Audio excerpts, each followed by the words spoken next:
Welcome everybody to today's stream. I'm back with some more Guild Wars 2 cooking.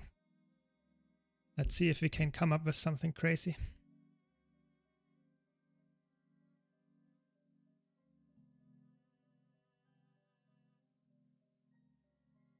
No, I'm sorry, Filthy. I mean, I'm special, you know. Welcome everyone, welcome. So, today we're at Warrior. I'm looking for, since a long while, thanks for the applause, thanks a lot. I'm looking, since the change of this trait, thinking about how can I make it work. Spellbreaker, you know, it's the only solo build for Warrior that I can't seem to make work somewhat decently. And this trait got changed a while ago. I think it was 11th of February, where the balance patch hit, the last one. So it reads now, attack speed is increased when wielding a main hand weapon in your offhand. So that means you can wield your dagger, your axe, your mace, even your sword in your offhand. And your attack speed is increased by 20%. Okay, that's nice. Heal when you critically strike a foe while wielding a main hand weapon in your offhand. Okay, also not bad. Just some healing. Okay. This heal is increased when critically striking a bleeding foe. Okay, makes it even more heal. Okay, good. But what's the important part here? The healing is nice, but the important part here that is actually not written in there is that this trait now stacks with quickness. So that means if you have quickness, you get 50% increased attack speed of everything. With this trait, you actually get increased attack speed with the main hand weapon. And that means that you actually have 70% increased attack speed. That's actually insane in a solo build if you can make that work. Sadly, it's really hard to come by on Warrior to get quickness, but it doesn't really matter because you don't have to have quickness. You can still run this trait and get, so to say, half of quickness a little bit without having it. It's really interesting. So I try to build craft here something. If that, we will see if that works out. So to beat something like 15k, if I can't make 15k, it's actually not worthwhile, yeah, to run. You really need to get it to 15k. If you can't get 15k, it's very unlikely to be really a very good solo build. That's the sad truth here. And I thought about Dagger X. I think those two are set because X is really nice damage. Dagger is some really nice fast auto attack.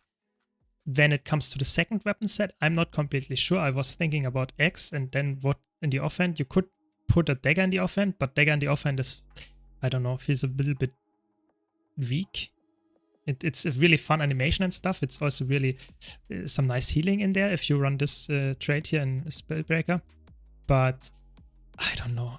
We can test it. We really have to test it here. But I'm still not completely sure if that's gonna work out. And we will do later some more cooking. I have actually for every single game mode I have some more special builds prepared that I want to test out. So don't worry about that. As always, if you have any questions, please let me know. And yeah, let's start, I guess. If Willbender is top tier for roaming still and I get trashed in 99% of the cases, then that means I'm a failure as a roamer, right? Because yesterday I got trashed by Holo, Circa, Mirage, Vindicator and got really enraged. So the thing is, Willbender, in my opinion, is very strong against people that are not very skilled. Because you can farm them, you have so much damage. If they don't know how to deal with you, you can farm them and it looks really easy. But as soon as you encounter someone that's somewhat skilled at the game, they might know how to deal with you. They just are playing some kind of strong build as well. And then Willbender is actually, in my opinion, not as broken as it was before. So that means that people always say, oh, Willbender is so strong. But it's often coming from people that are not that experienced. I don't want to be mean here, but I'm just saying, if you fight against someone that is very experienced, a Willbender seems way worse than it seems against someone that is actually very inexperienced. So the gap between those two, let's say, playstyles is very high. So I would say if you are a player that wants to play aggressive, Willbender is for you. But it's not like you will win every single 101 because of that. After the nerfs, it's not the case anymore. So it's more like Willbender is fun because it has a fun playstyle. But if you are not the type of player that actually can play that playstyle or is very experienced with this playstyle, that means then you're probably not succeed in it all the time. So just saying, it's sometimes you have to accept that you are not the type of player that actually plays that class very well. Yeah. For example, I don't play Bladezone very well, or I don't play Thief very well for the most part. So if I just accept that, and I would have to train it way more to actually get a very promising result. So most of the time I say, okay, I rather stick to the classes that I enjoy, that the playstyle is suited to me. Yeah. So that's my take here. And that's why I would say, if you see other people killing you with Willbender, that doesn't mean that you can do the same, because sometimes it's just not very fitting to you. Yeah. I know that. I tried Willbender for roaming and I've had a lot of fun with it, but after the nerfs it feels like I would rather play something that survives a little bit longer, because you get bursted so easily. You know, it doesn't matter which kind of build you encounter, you get pressured so easily because you have almost no sustain in the kit. That's what you have to be aware of. Yeah. Yeah, exactly. If you get CC chained, that's very deadly. If you have someone that is really tanky, then you just will not outlast them because you don't have very long-lasting sustain. Your sustain is 2 skills and then it's gone. And yeah, if you fight a Celestial build, typically you will also not win if you can't burst them in a second. That's just the truth. So yeah, it's just how it goes. Yeah, I mean, if you fight against Mirage, I think Mirage is a skill matchup. Sometimes the Mirage wins, sometimes the Willbender wins. It's a little bit more like, okay, which kind of build is actually having currently the upper hand. It's very, very volatile, this matchup. Yeah. Thanks for the follow. Really appreciate it. Yeah, just keep that in mind. Okay, so let's test that here. So what do we start with? Probably with some nice, yeah, I guess we start like this.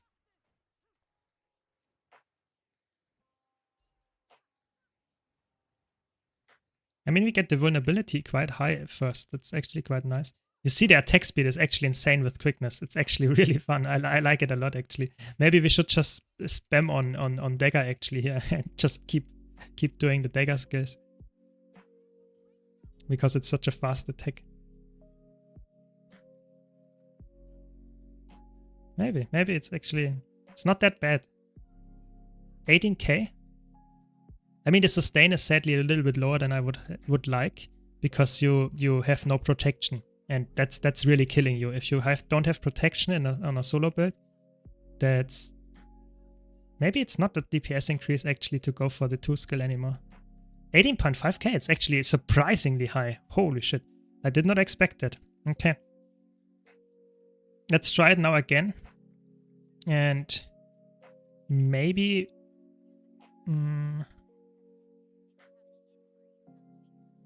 let's try it again, but this time with some damage fields so I can proc my full counter. It's interesting. Maybe you can make that work here.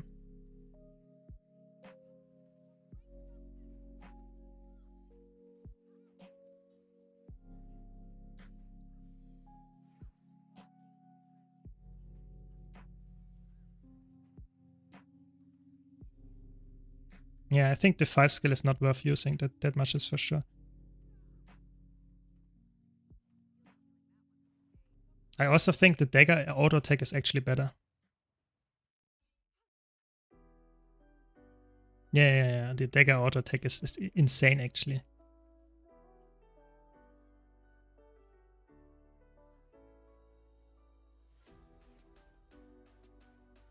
$20k. It's actually... so look at the healing. I don't get any damage from this field because I have so much healing. It's actually really fun. Did not expect that it's that good actually. It's probably very good solo build. I mean, you don't have protection. That's the thing.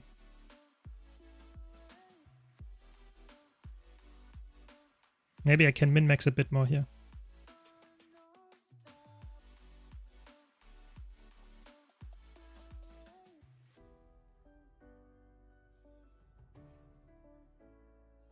Yeah, it's actually surprisingly high. 20.7k. Oh, you don't see it. 20.7k. It's actually insane. Yeah, you could go with Mace, but I feel like the dagger, the X5 is really, really strong. Also the X4, don't underestimate the quickness, you know? You get 2 stacks of quickness for times 2. So 4 seconds of quickness with 12-second cooldown. That means already 30%, 33% uptime of quickness just from that. That's a 50% DPS increase. Quickness, because you attack 50% faster. Quickness is a 50% DPS buff. So if I have it 33.3% of the time, that's a 16.6% damage increase from this attack, just having it on thing. Welcome, Jose. Yeah, no problem. Glad you like my content.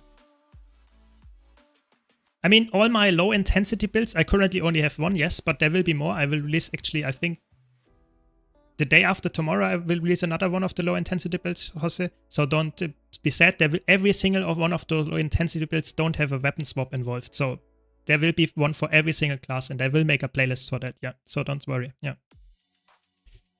Welcome, Balthasar. Welcome.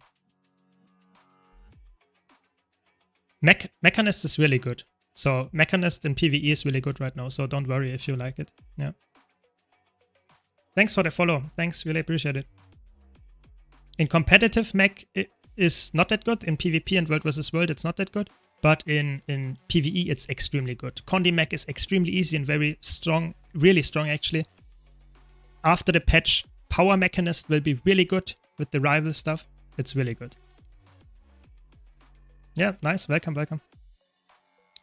So, okay, 20.6k to actually beat. I'm not sure if I can beat that if I run Mace instead. I have to be honest. We have Frailty here. We have Celerity here. That makes sense. So, I mean, actually we run that trait. And we run that trait. Maybe we don't even need the healing from Sakirus. Yeah, exactly. If you only play PvE, then play Power Mech or Condi Mech. Both of them are insane. After the patch, you play Power Mech with Rival, and you probably just have to auto attack, and your mech does damage, and then you will reach 34k or something as the predicted benchmark, just by pressing all your buttons, or pressing all your 2 buttons from the mech, and you will be Power Alacrity or Power DPS, and you have such a high number. The Condi version is with Spear. The Condi mech is with Spear. Spear is really good. But as on a Condi build, obviously, only. So we run Berserker, we run Force. Is this some nice... Yeah, maybe.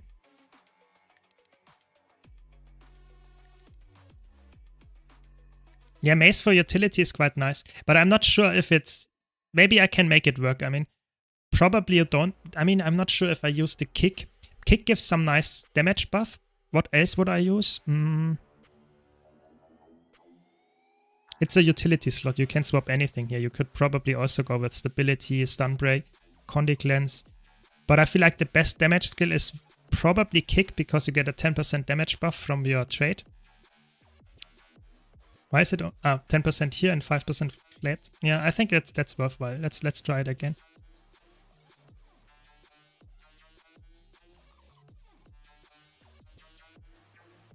Okay.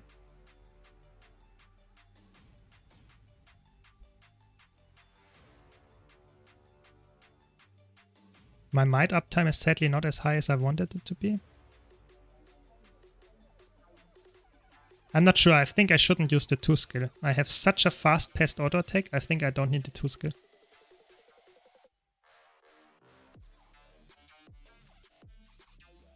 And probably also not the 3 skill. Maybe, I don't know. Yeah, it's really good. It feels really, really good.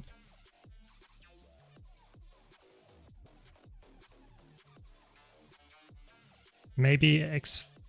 I don't know. I don't know if the swap to X is actually worthwhile, because you lose probably DPS here.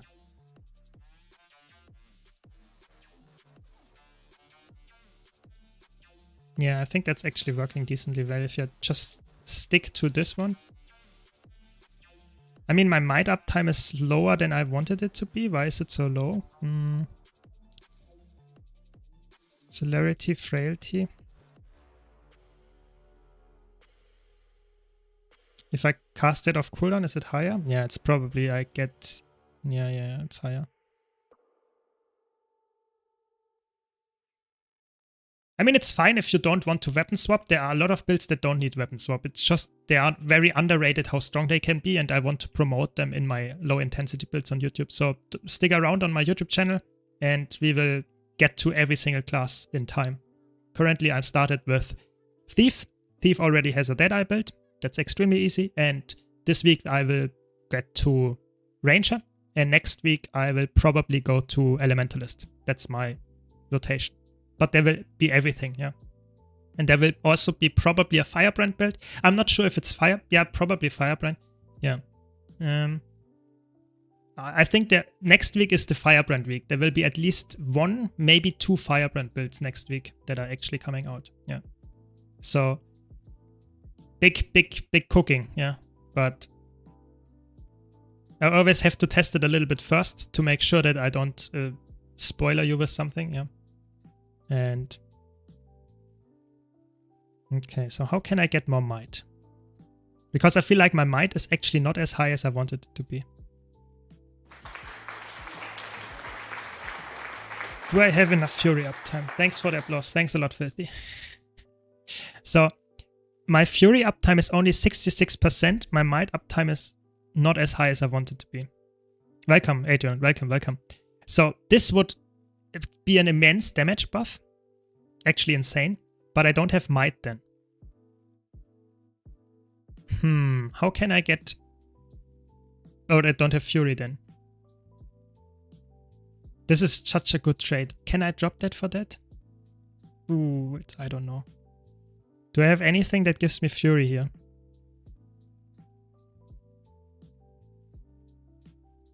I don't know, this one maybe? This one gives me fury, but it's other than that, it's useless. I don't know. It's so tough actually to make that work. This trade line is, you know, it's a Condi trade line. I lose so much. Yeah, I'm cooking a solo Spellbreaker build currently. I'm at 20.7k DPS, so it's actually quite decent. But it's actually really decent. I was really surprised that it's so good. But I wanted to actually get it even higher. Maybe I can get it even higher. Let's see. They don't have any might access and you can't swap any other traits here. Really? Might is really important. If you can get the might high, that's of course I could go and swap the relic, but I feel like Sakura's is in a real situation, the relic that you would choose.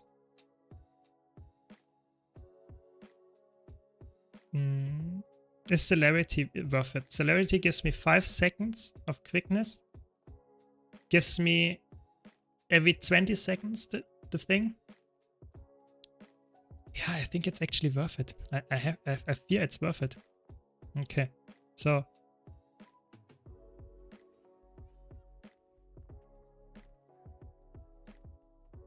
I will stay here for the next vulnerability thing and then that.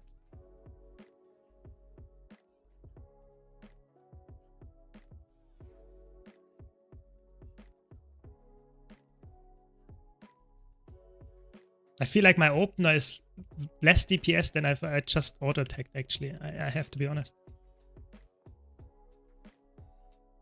Yeah, I think it's actually not worth it to start with...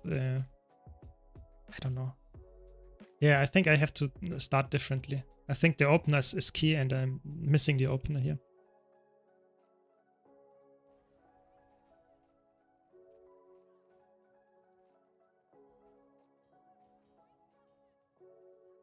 Oh, that was a nice flat 70k DPS damage with the number.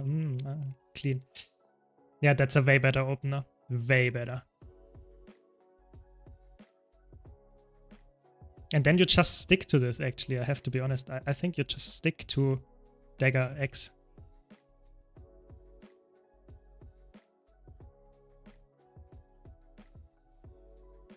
Looks quite nice, actually.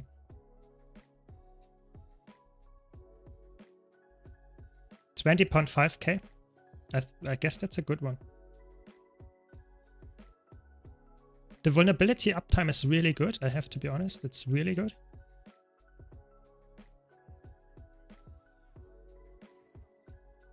And in a real fight, you can proc your full counter very consistently too in normal cases.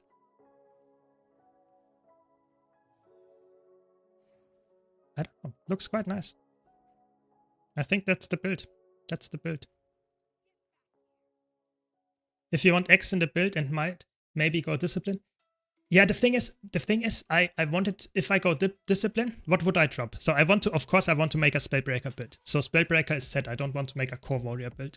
Then strength, if you drop strength, you would lose a 21% damage multiplier or 15% on Spellbreaker. So yeah, okay, you will also lose a lot of power, might application, and a lot of damage buffs. So I think you can't drop strength without losing huge amount of damage. So you would drop the arm straight line to go for discipline. I think discipline would make sense, but, and that's the sad part here, if you go for discipline instead of arms, you lose the new trait, yeah? And you lose a lot of vulnerability application, yeah? Just passively from your burst skills and stuff. So I feel like I could go for discipline, we can try it, but I feel like it would be some kind of old school build that doesn't even use the new trait line and or the new rework trait, and then you would probably, I don't even know, maybe you would run with hammer or something like that. You could also go for defense actually. So what would you use? Gain quickness and recharge your burst skills with low strike threshold. Yeah, maybe X, but yeah, maybe that one.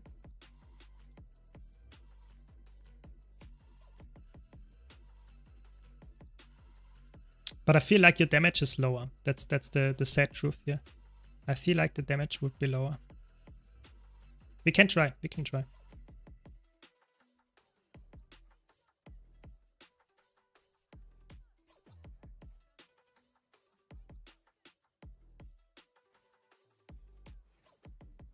Also, my adrenaline generation is way lower, even though I'm playing defense, which is the supposedly adrenaline generation trait line.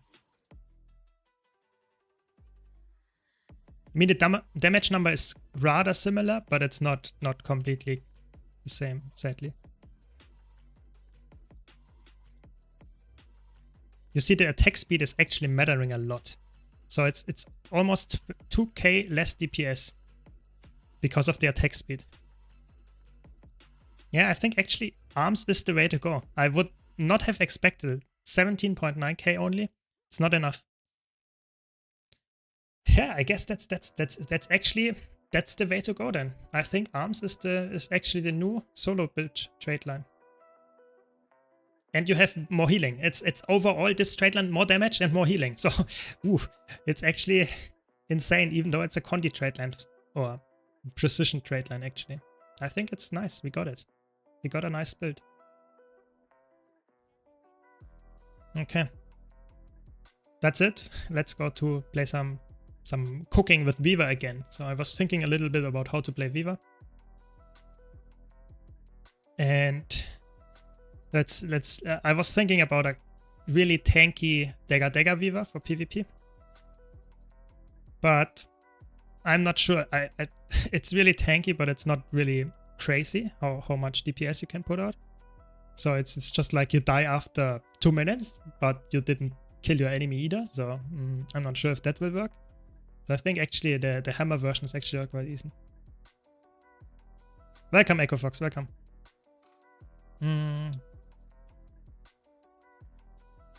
I really like, that's the really fun interaction. Reverse Relic gives you 1 second of alacrity only in PvP and World vs. World. But the funny thing is, it also gives you regen. And a lot of classes don't really like regen, or it's not that important. But Elementalist has a really funny interaction with cleansing water. Gives you a Condi cleanse when you get regen. That means that you actually, when you dodge, you get alacrity, regen, and you cleanse a Condi, which is actually a really fun thing to do because no one uses that for actually cleansing Condis. But water is just, if you go water, then you don't have any damage in there. Exactly. I think Zeus is playing exactly something like that, a really tanky side-noting dagger weaver. But I feel like it's like a lot of classes can be really bunkery on the side note. And Weaver is, the problem Weaver has is that it's a light armor class with low health pool. So if you pick Elementalist, you should have something that actually brings more value than, for example, a Druid or some kind of core warrior on the side note or something like that. And I feel like oftentimes that's not the case. So what do we have here? Oh my gosh. I'm always, every single time I'm playing Weaver, I'm playing against a Condi Virtuoso. Because that's the thing that kills you. Because you get a 10 confusion spike and you are dead. You are so dead. That's the crazy part. Let's go for the hammer variant. And let's try...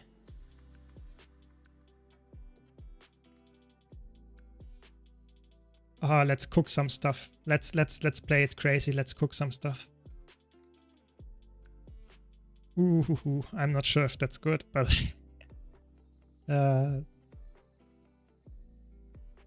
you are very defensive with Stoneheart. You have a lot of defenses just against power damage already.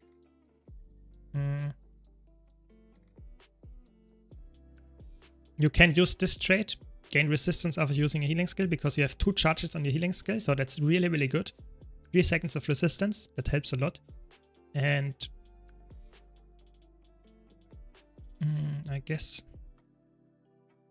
that's the play. Let's try it out. I'm not sure how well it does, but yo, let's take a look at it. I mean, it's ranked, you know.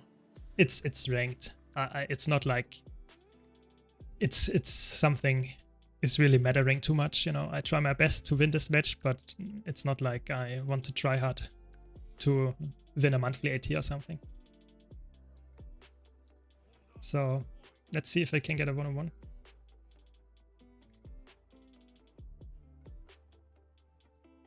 I guess then I go far. Ooh, there are a lot of people here.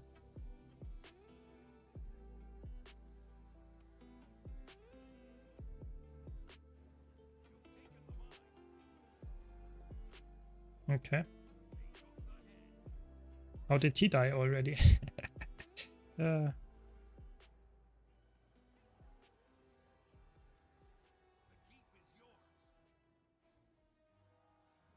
Okay, good escape there.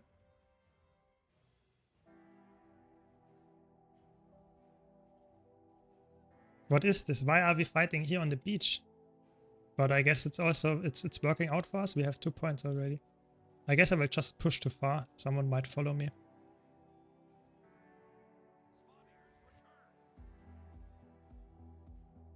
April Fool's Weaver PvP. Yeah, I guess that should be the stream title, I guess.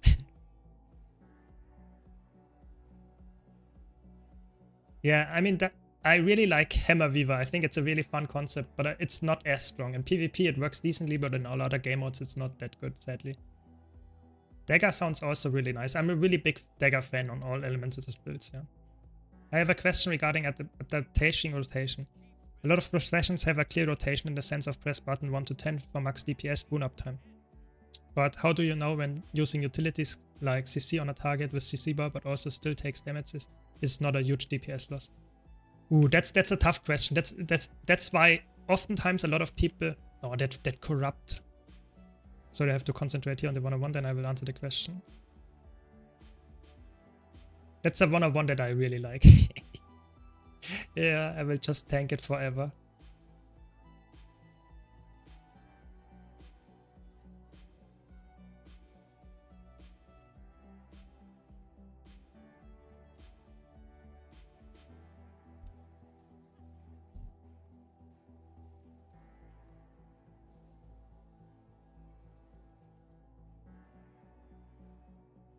Yeah, just stay on the point. Just stay on the point. I like that. It's my point, so...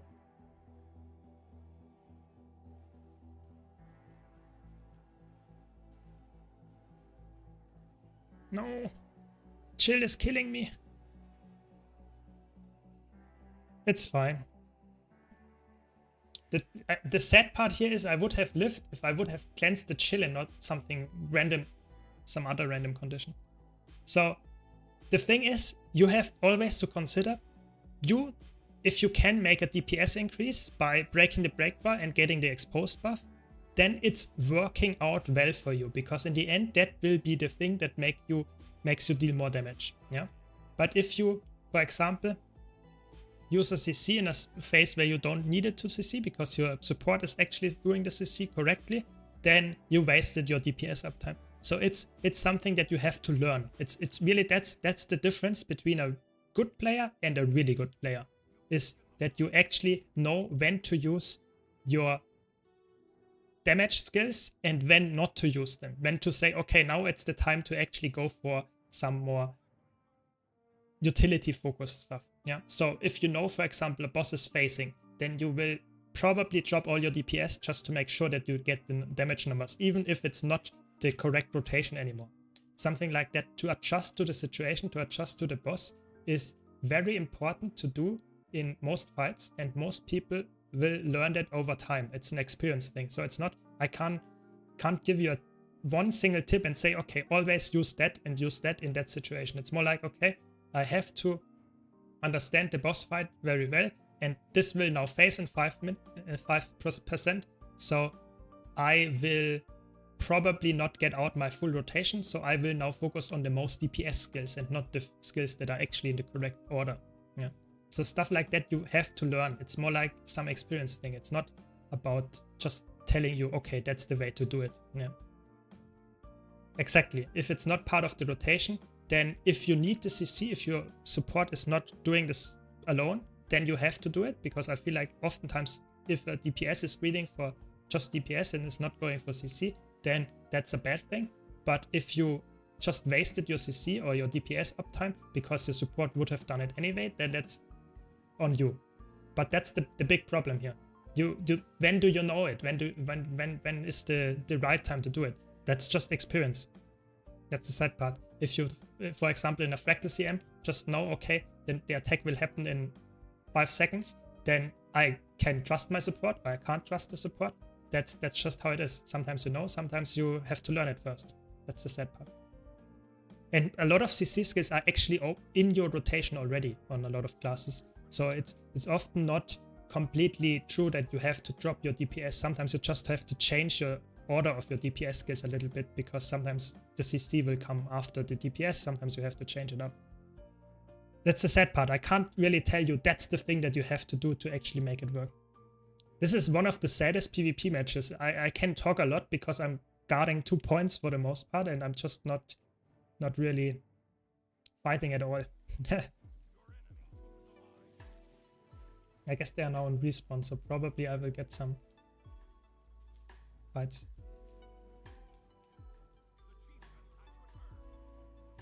I mean, it wasn't that epic, the 1-on-1, sadly. It was chilled, and then I got outnumbered.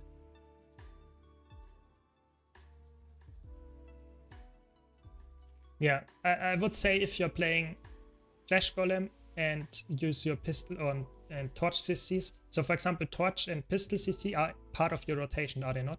So that means that you actually use them already, and you would just delay them for the next break bar, for example, if you want to make sure to break it. Or if you want to make sure that, for example, your Flash Golem CC is enough. But I would say if you're playing Scourge and the boss is very stationary, I would go with Plague Lens and drop the Flash Golem CC. So if you're greedy DPS, yeah. But if you're on Reaper, then that might be different, because you don't want to use the... Okay, next chance at the 1v1. Double dodge, okay.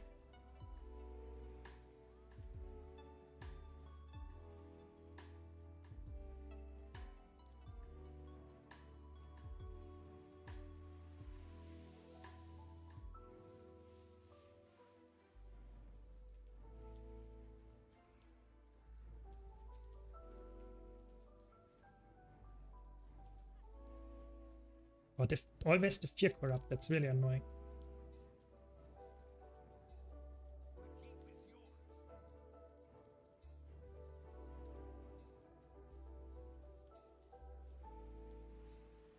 Nice, we won.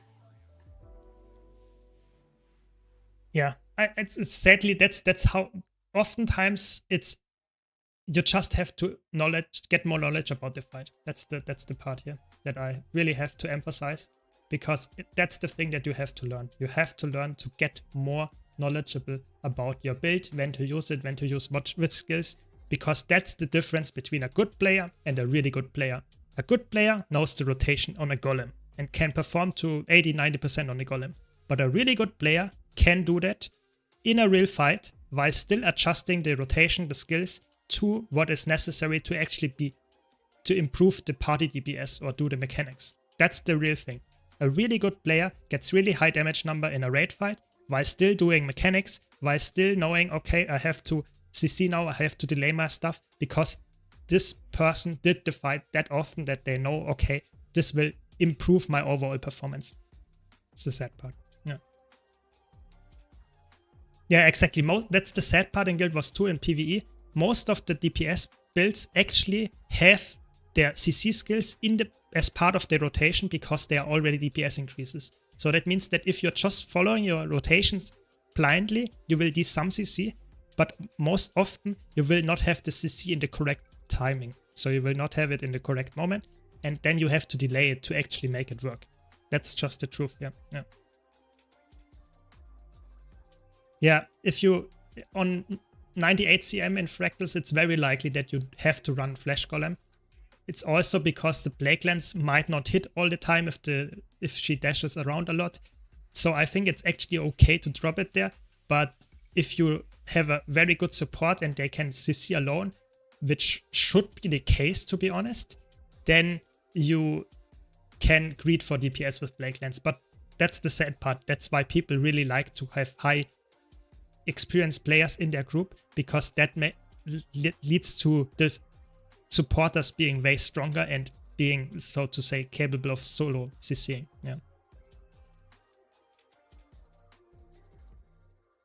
Yeah, I think that the problem is that a lot of Chronomancers, the problem is a lot of Fractal players are only playing T4s, and if they just started out playing CMs, then they are not that knowledgeable. And the really experienced players either quit the game or they are playing in some kind of private static group of Fractal players. It's not like they are open in the LFG and looking for 50k Fractal relics. Some of them are, but not a lot of them actually do. So that's the problem. Yeah. So yeah, I don't know. That's just the sad truth. A lot of tryhard players are either not there in the game anymore or are just very, not publicly playing. They are just playing with other very high level players. It's also the same for raids. For raids, it's not as extreme, but if you want to go really fast clears, you just have a really big friend list, a guild, or just a Discord server where you have people that are actually very skilled and play together.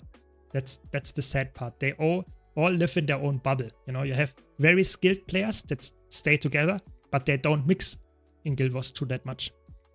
That's the sad part. And I think one thing that would help that, improve that, would be, for example, if you had some kind of weekly to decrease the weekly lockout. So a raid, currently you do once a week. That's it. But if you want to mix and match, then it would be important to have, for example, a daily raid. So why not give it 1 or 2 gold for every boss in a specific raid wing once a day. So one day, raid wing 1 gives you 1 gold for killing a boss. Then the LFG would be way more active, because people, even the ones that are very tryhard and normally in a static, would join the LFG to get some more gold if they have some time. But nowadays you don't get rewarded for playing the same boss over and over. So that means people just do it once per week, and they will stick to a very experienced group and not mix with someone that might not be as experienced. That's the sad truth. Yeah.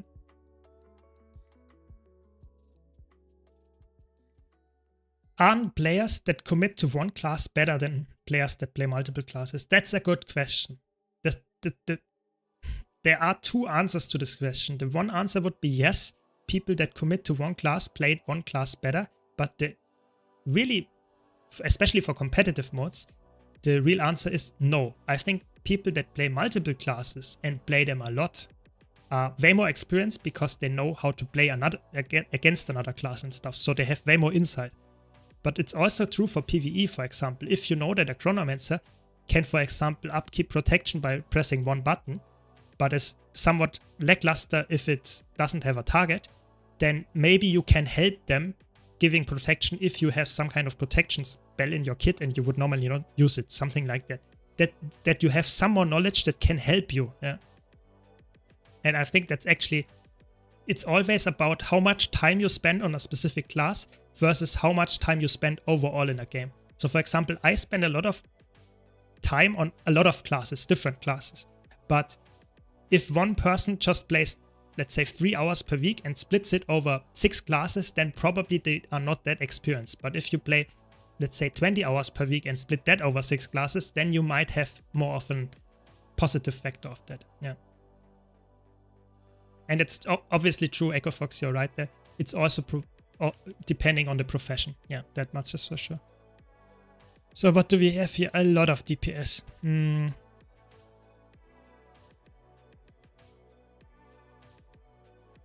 I mean, I guess it's another Weaver Cook, maybe.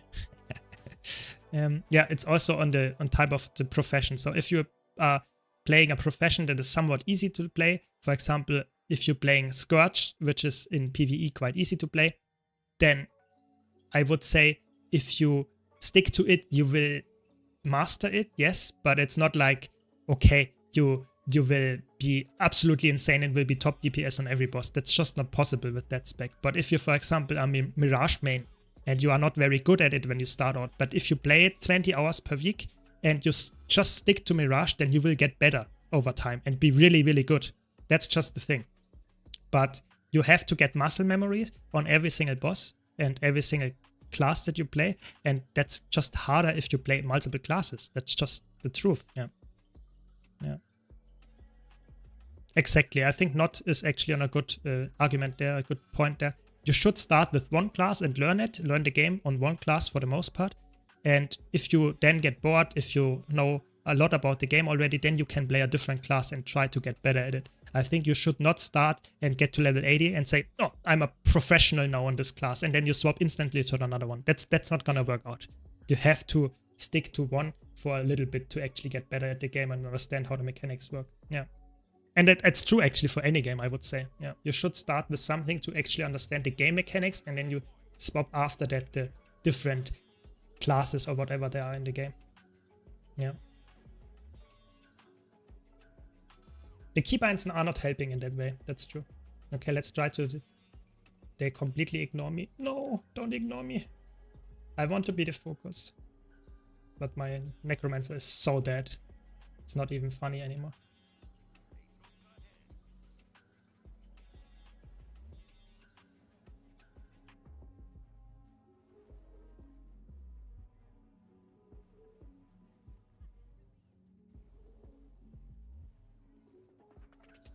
Nice. 25 Wurm. Ah, that's so good when you apply 25 Wurm to an enemy. That feels so good in PvE. PvP. Instant dead.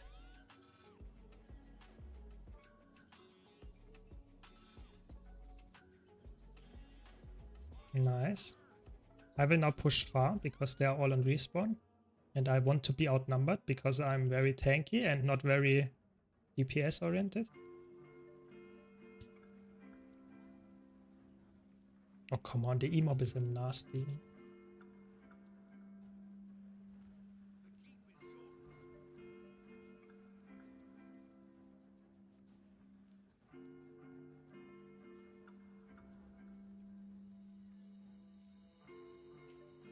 Okay, does he have to pull?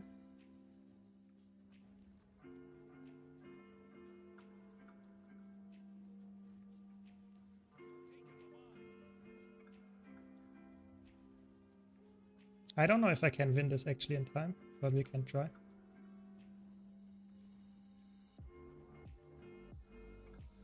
I mean, maybe the Guardian comes back.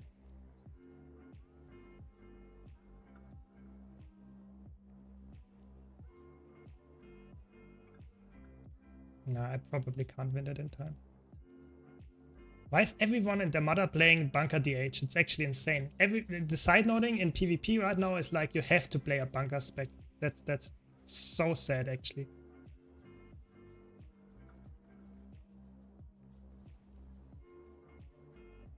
I want to get outnumbered here, actually. Because otherwise I don't get any value here.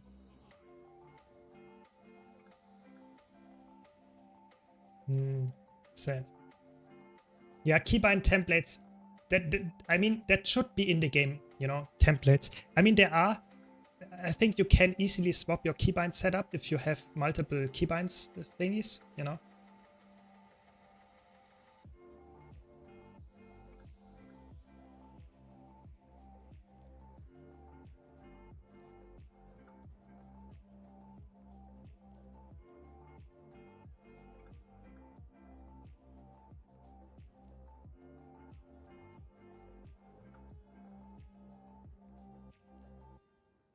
Yeah, Bunker DH is probably stronger than Bunker Viva. I have to admit that.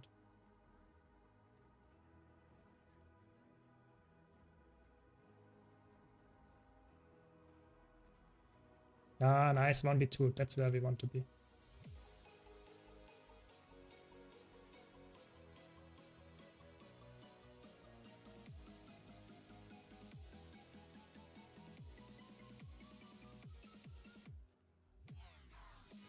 Ooh, that was close.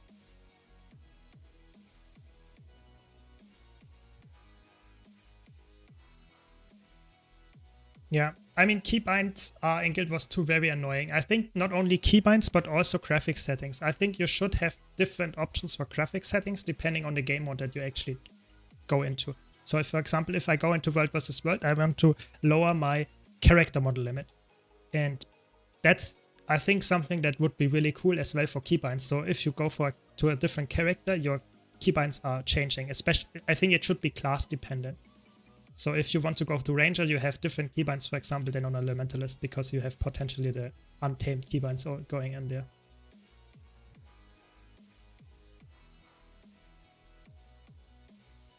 That's my take on the meta. Yeah.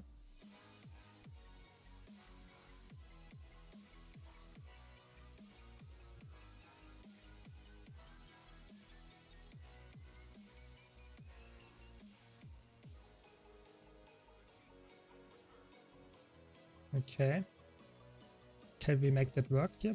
Maybe. You have some nice damage.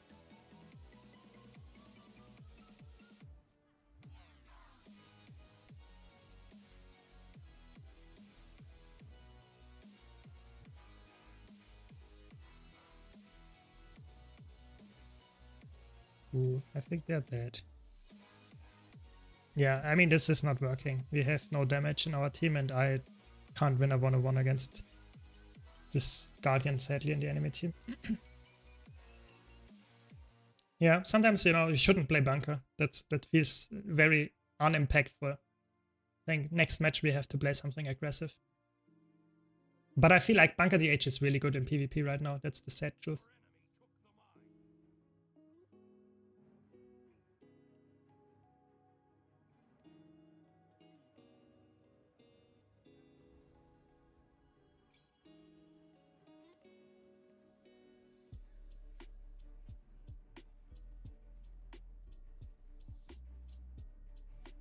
Okay, I'll just stay up on here for now. Yeah, that's a lot of damage actually for a Bunker.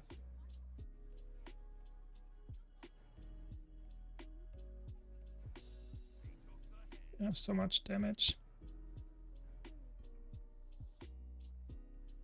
We don't have any damage. It's actually insane. Yeah, Condis are a problem in this build. I mean, I got 10 Condis on there. There are 3 Condi builds against me. Just how it goes, I guess. Sadly. Not gonna work. I mean, this is a... That's a cook. That's much is for sure. It's not an April's choke, I have to admit. Top damage, top healing. Yeah, I mean, you know what's going on there. Oh, come on, I don't like this bug. I leave the map and I instantly go back in the map.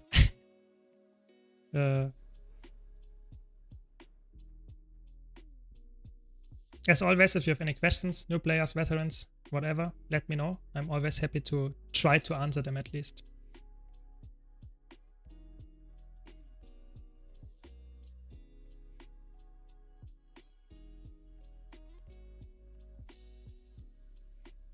Okay, I also had some really crazy cook for Holosmith actually. I have a really interesting Holosmith build. Yeah. Yes, it's a disgusting amount of bags. Swap quickly to another character.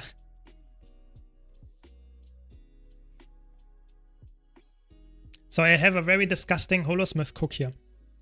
It's actually insane. It's a Condi protection Holosmith. So the idea is you have purity of purpose, you know, filthy, the trait that you love so much. And then we have anti-corrosion plating. So whenever you get protection, you cleanse a Condi. And then you play one of the most disgusting relics that you can play on a Holosmith or on any engineer build, which is Relic of Vase. After using a healing skill, your next attack, few attacks, 3 attacks, inflict poison, 10 seconds cooldown. But when you use an elixir skill, that also helps. And you have so many elixir things. Yeah. And if you... I want to show you how many stacks of that stuff I can stack. Look at that. Look at that. I have now 24 stacks of this attack. So my next 24 attacks will inflict poison.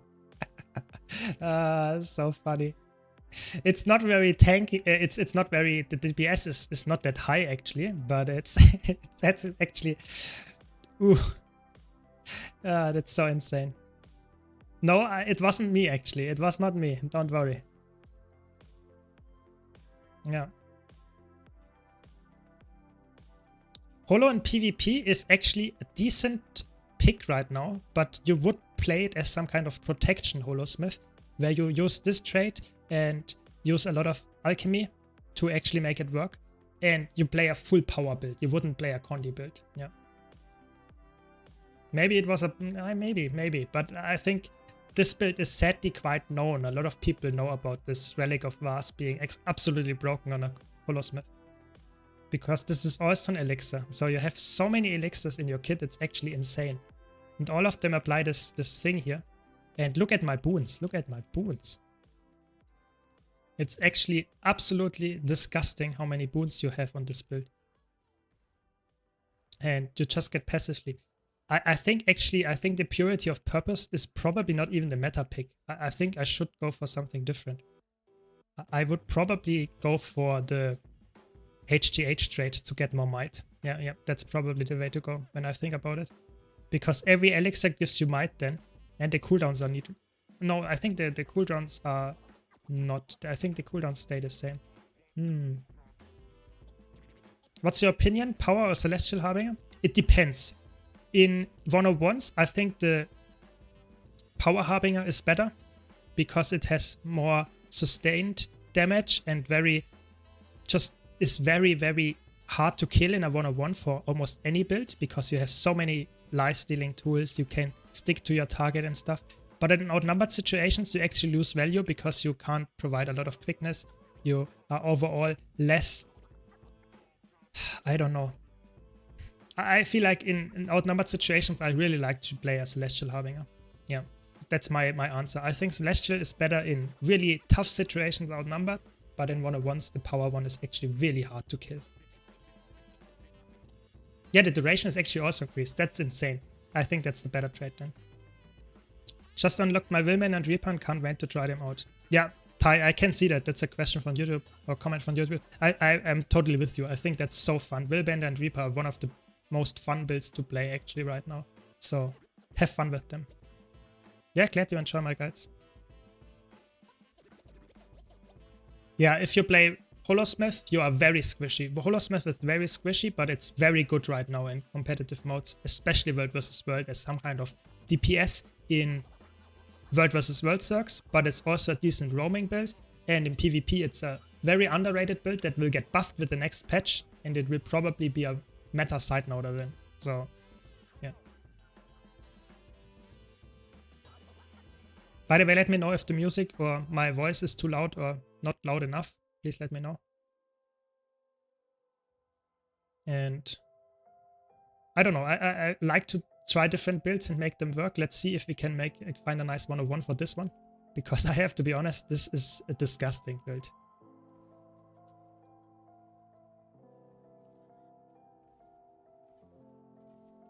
It's very tanky. I think maybe you can also run with Spear, but I wanted to run a build that is actually not using Spear all the time, so that people that don't have Chancellor Wilds actually can also make use out of that one.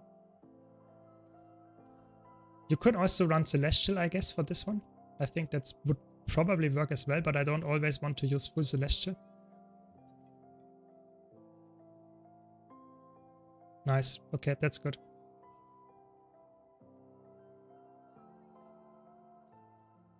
Oh, there's a thief. Let's try to kill the thief.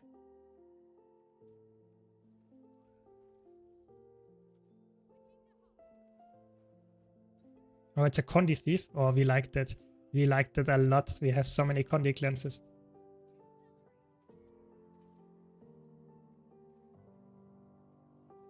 But we don't have that much damage, so might be that we just can't kill it. But we have a second player, so it's probably very... How many times can this guy dodge? It's actually what?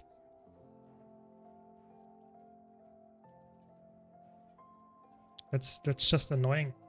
What? Okay, that was a good CC, I have to admit.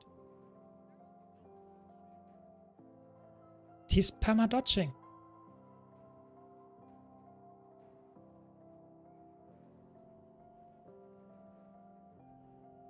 Huh?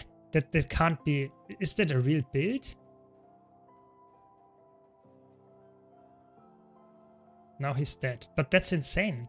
He dodged permanently. I mean, I knew there were weapon skills in there, but still, that looked like he had unlimited endurance. I don't know if that was a real build or if there was some cheating going on. I know that Thief can dodge a lot, but I felt like this was too much. I'm not completely sure, actually.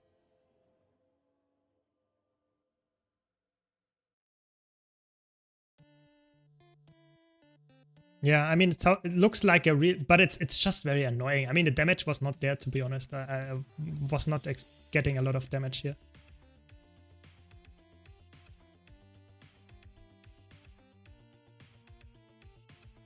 I mean, I think you have, if you chain your weapon skills, if you chain your utility skills and your dodges together, I think you can make a dodge thief quite well. But yeah, I think, but I'm not sure. I think this build is just very annoying. I think that should not be the case. I think even thieves that are very squishy should not have the capability of permanently dodging. I think that's just insane. You know, that should not be in the game. They should definitely take a look at that if that's possible.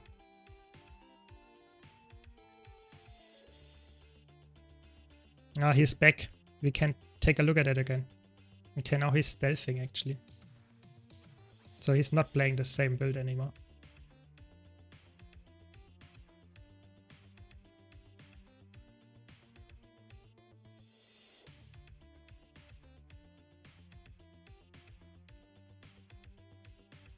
Yeah, I think stealth is also a very annoying thing to have, but I think stealth can be counterplayed. Perma-dodging is really hard to counterplay, I have to admit.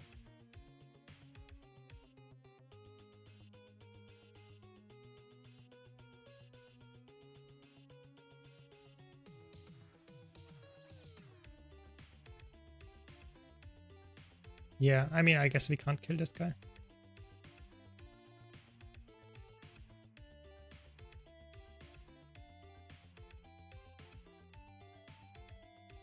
I don't know. I mean, I want to have a fair one-on-one, but it looks like no one is actually willing to fight against me. So I can test this build. It's definitely some crazy cook, you know. I'm running full Ritualist gear, which is Vitality main and Condition damage main stat, but Concentration and Expertise secondary. So I have really high concentration, you know. I have boon duration of almost 80%, which is obviously insane on a build that has so many boon applications. I'm not sure what kind of thing would I run here. Oh, there is someone. Is it the thief again? Yeah, it's the thief again.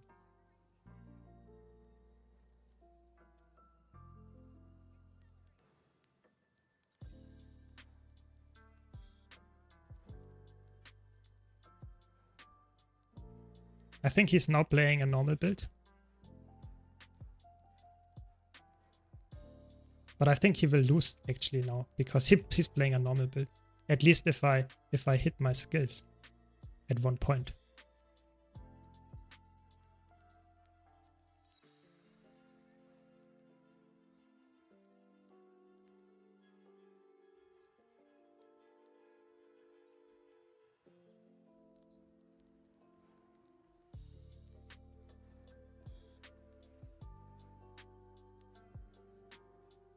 Yeah.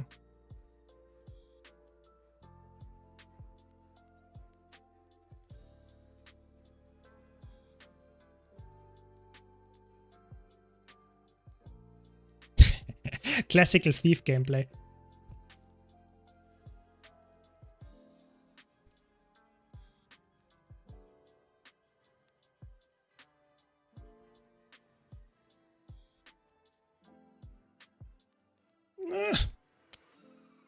I can't get him.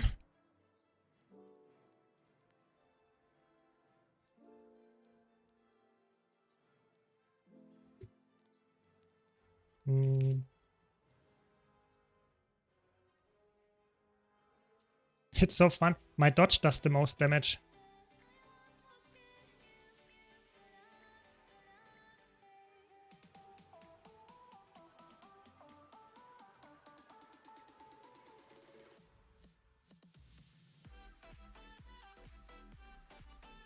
Yeah, very good 101. I really like Thief 101s. He's just running. He's delaying the inevitable if he wants to continue fighting.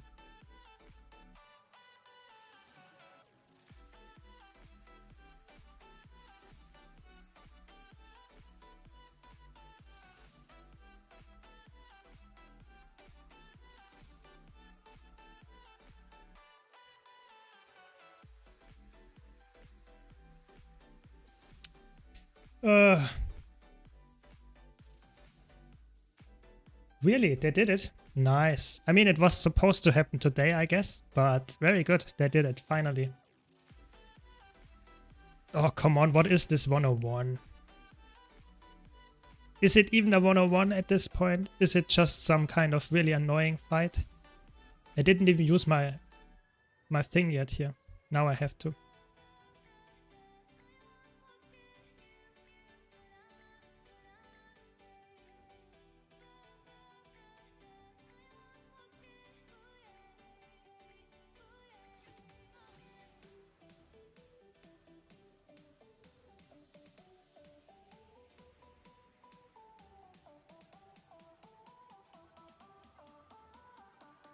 I think I haven't. No. Maybe we can conclude this 101 this stream. Maybe it's possible.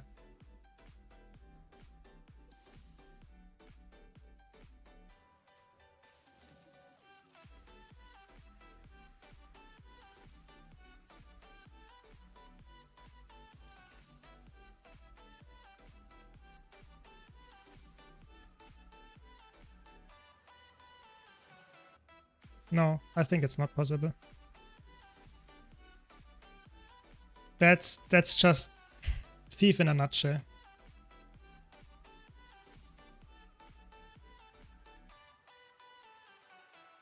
That's boring. Can I get some 101 that is actually a fair 101 without running away all the time?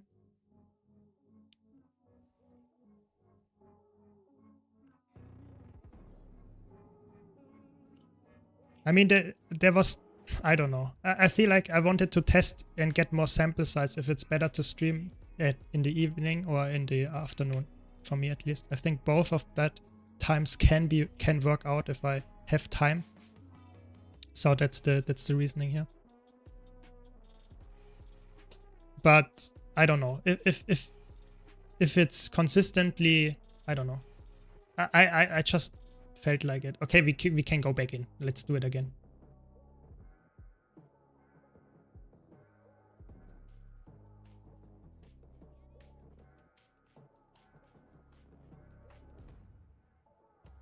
I really hate Dagger Storm is such an annoying ability, I have to be honest. Yeah, he will just disengage here.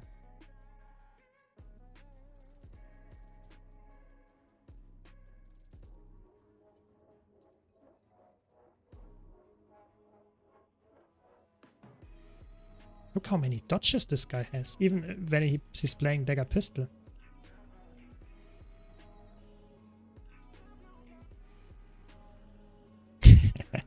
I'm not sure if that's really the case here, but I guess if you all would be there in the evening or the afternoon, I don't know. I think for me, if I currently don't have, you know, I'm on vacation, then for me I like to stream in the afternoon.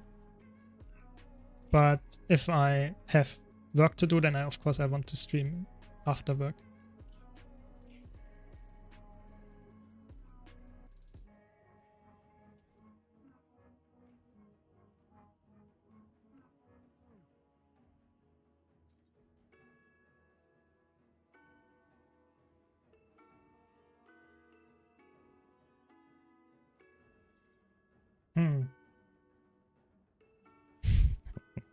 German word for 12-hour stream. I have to be honest, I'm not sure if my voice would last that long for a 12-hour stream. Just talking for 12 hours straight, I'm not sure if I can do that. I'm really surprised if people like T-Bot and those guys do a 12-hour stream. I have to be honest. I think that's really challenging to me. I'm quite exhausted already after 4 hours of streaming.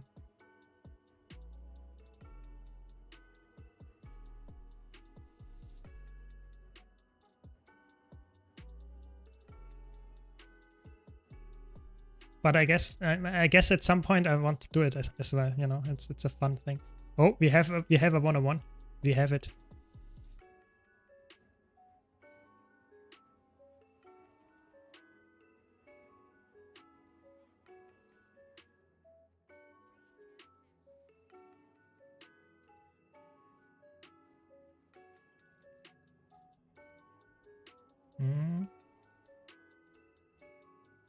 I mean, when I hit my burst, it's actually a decent amount of condis, but if I don't hit my burst, there's no condis at all.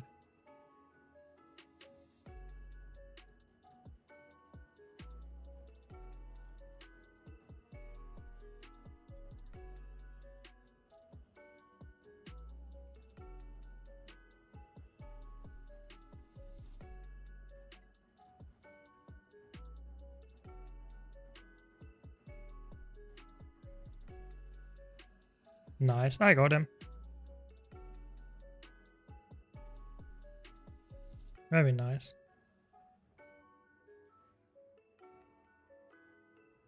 I mean, I don't know. I think the build is fun, definitely. Ah, we have them. Let's go again. Oh, it's a Spectre this time. I'm not sure if it's better. I think the other build was actually better. I have to admit, guy.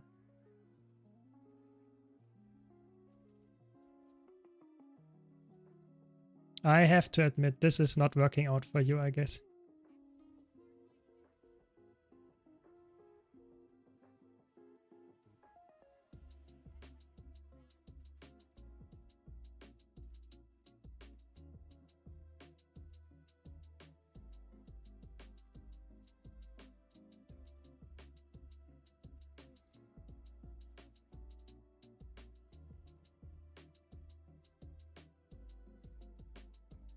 Yeah, but it's also very tanky. I don't like it.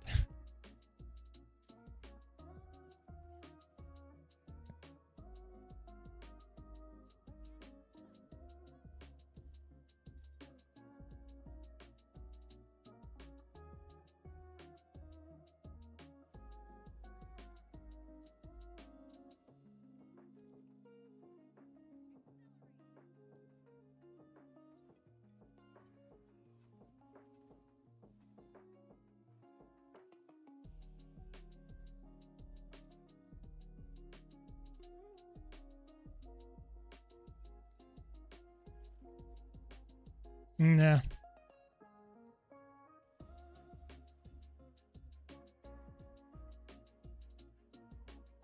Oh, I got him. Finally, after 10 minutes of 101. That's boring. It's a boring build. I don't like it. I don't like this build. It takes forever to kill anything. I'm not sure if that's a good build. It's a really bunkery build. Do you like it? Do you think that's a build that I should play more often? And maybe I should do a build guide about this one to see more tanky Condi Holosmiths running around. Absolutely not. Okay, then I will not do that. Because I also have to be honest, I really dislike this playstyle. It's just annoying. You can't die in a classical 101 and you just either outlast the enemy or you just abandon the 101 at one point. I don't like that playstyle. Let's wait for the tick and then go to some other build.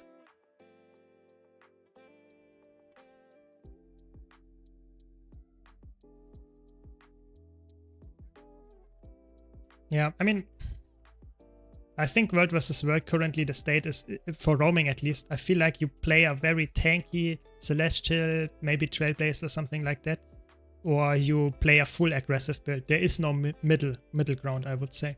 And the sad part is most of the very aggressive builds are not as good anymore as they once were. So that means that your choice, what kind of build you can pick as an aggressive build is very limited. So most of the people just play a very tanky Celestial style bruiser build, and that makes the 101s feel unending. That's the sad truth here.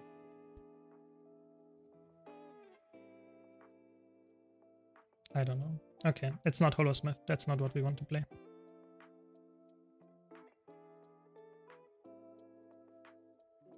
So would you be interested after this ranked match to do a tier list with me, or are you not up for that?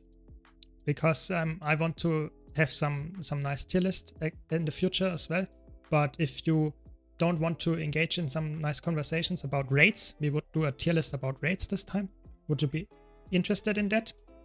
Do a tier list about rating the ranked raid bosses and take a look at them in terms of fun and difficulty, but also just how well they are designed. So would you be interested in that? Because if there are multiple people in the chat that actually want to engage with me and actually want to have some debates going, then that's nice. But if only one person is actually interested in that, then I will do it on another day, because that's obviously something that is... Yeah, you could do that too. I mean, you know, you could, I mean, you would, to be real, EchoFox, you should probably do a tier list for every boss then. So say, okay, on this boss, this class is really good. Because doing a profession tier list only using raids, so saying overall how good is a class in doing raids, then it's very dependent on what kind of build and boss you are referring to right now. So I think that would be really challenging to put in one video. But it would at the same time also be really boring to do a raid tier list where I say, okay, we will now talk about Veil Guardian. The whole video, the whole tier list is about Veil Guardian. How well does a specific class do in Veil Guardian? I think that's also that's way too detailed. So I think it's actually interesting to find a middle ground there. Maybe you have an idea here, but for me it would be challenging, to be honest. Yep, Benny, glad you like it. Glad you like my content. But for now, I would do a tier list just about the raid bosses, how I think the design is, how they aged maybe a little bit, and also talk about the just general difficulty of a raid boss. Yeah.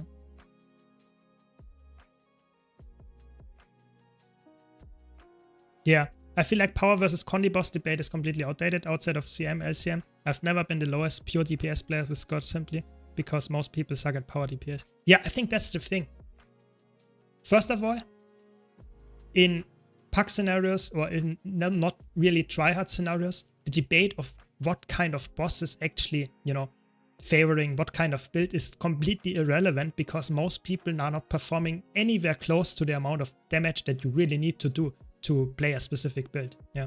So the debate is completely artificial because people that are only getting to 50-60% of the maximum DPS you can get at a boss, they should not change their class or build just because someone else in the hardcore community scene says, oh, this build is performing 5% better. Because if you already only reach 50-60% on a boss, then you probably are not the target audience for that comment. Just saying. Yeah. So, and then the second thing that you say here is that the debate between playing Condi or playing a power on a specific boss is also very unnecessary because, first of all, it's never really a debate between power or condi. It's more always the debate between playing a ranged or melee DPS build.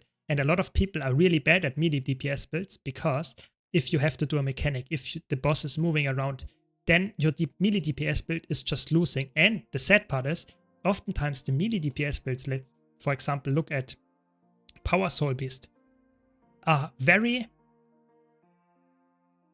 more difficult to perform on very well than, for example, on a Scourge. A Scourge, you just press your buttons and you will deal damage even if the target is 600 away from you.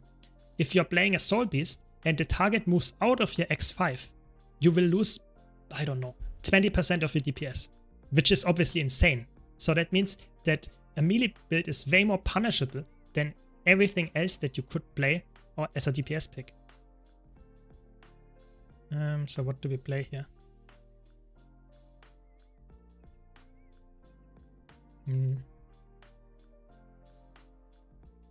I guess Willbender. Yeah, exactly. So I feel like this is, yeah, it's about DPS uptime on a specific boss, and people are just very unaware that power builds oftentimes are way harder to perform on. The reason for that is also because they are very burst oriented. So that if you get your burst correct, then your DPS will be high. But if you fail already in the first 5 seconds of a fight to actually get the high best opener out, then even though it's a power boss, so to speak, you will not be really high DPS because your burst is the important part. A power boss typically are bosses that are having multiple phases where you can spike when the phase happens and then the phase drops and the boss loses condis. So the next phase will happen again and you can spike again on a power build. But if your spike is really bad, then that means that overall your DPS will be way lower and you should probably play a build that you can play and that your spike will be better, even if it's not perfectly suited for that specific boss. So yeah, a lot of people just don't know about this difference. That's the sad truth here.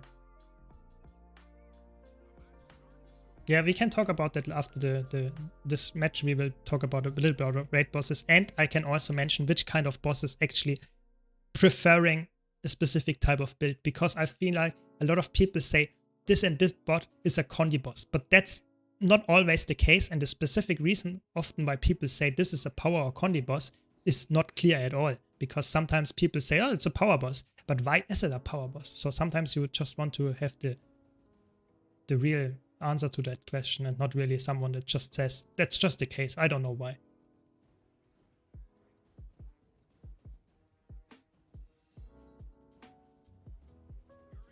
Ooh, 3 people.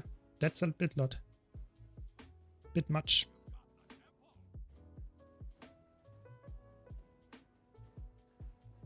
Oh, come on. How many people are on me here?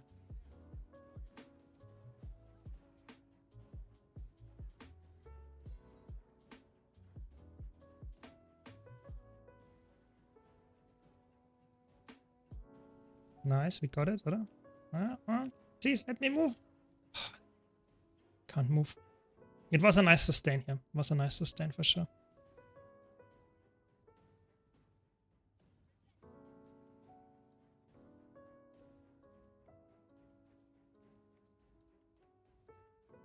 I don't know. I feel like Veil Guardian is a very good raid boss for Reaper because you are power DPS, but we will get to that in a second.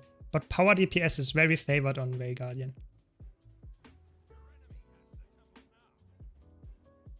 Ooh. I'm not sure if I can win this.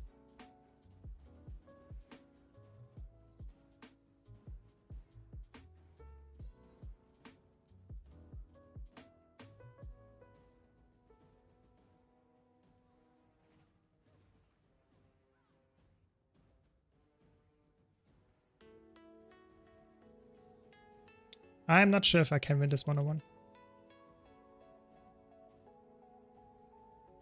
I mean, against a good Elementalist, I actually would lose this, but it looks like this guy is not that crazy good.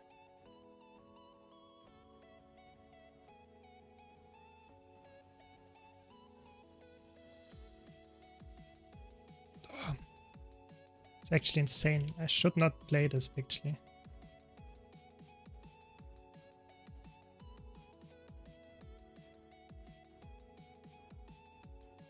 Yeah, okay, I won it. But one time I missed dodging the burst and it's actually... Yeah, I mean, I'm sorry. It's not just... I was so excited that I almost lost this 101. Then I got really sad about it and my punctuation and all stuff is completely bad here. You know, I should not win. Typically, a Willbender is not a 101 build. But this guy was not really good. And then when I said that, I instantly got hit for 10k because I was completely not dodging the attacks that I were supposed to dodging. So...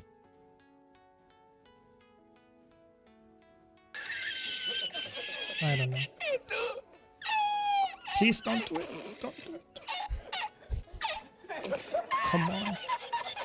I don't know. It feels so bad. Especially when someone is laughing in the background like that. Is it that bad, my gameplay? Please. Oh, come on. The passive stun from the aura is actually... This is killing me, actually.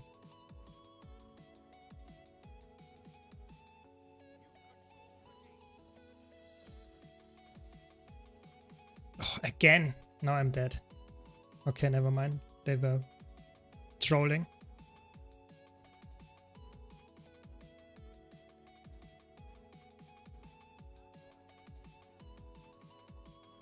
If they would have done swap to fire instead of, I think it was water, then I would have died. Because if you land the CC from R5 and you get the burning speed out of that after that, then it's actually over for me.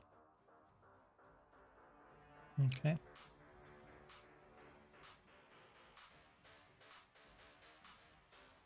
I should not win this either, just saying. This is also a 101 build. I should not take this 101. Yeah. Oh, come on, the pull.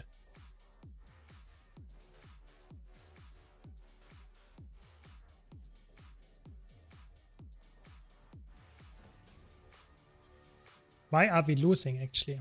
What are we doing? Pull incoming? Yeah. Okay, I can't hold this, but I can try.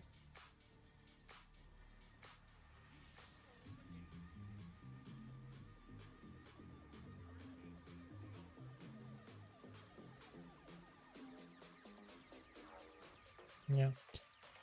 Okay, my team is here, but it's too late. Sad, sad, sad. Yeah, I mean, if you the forced movement on Reaper actually is a problem. I get that, and also the yellow border, I get why it's actually a problem. But I feel like if you get more experience and actually see the teleports on the ground or just know when they happen, then you can move out of them. I think the teleports should not be a problem. And the forced movement is always something that a lot of builds struggle with, and I think that's just generally a bad thing for a PvE build to have forced movement in it. But oftentimes, okay, that's a mirage. Oftentimes, you can make work out of that if you actually know what you're doing. But you have to learn it. That's the truth here. Okay, this guy's so dead. Okay, there are 2 people there already with the engineer. But the engineer is almost winning, so I have to help this guy.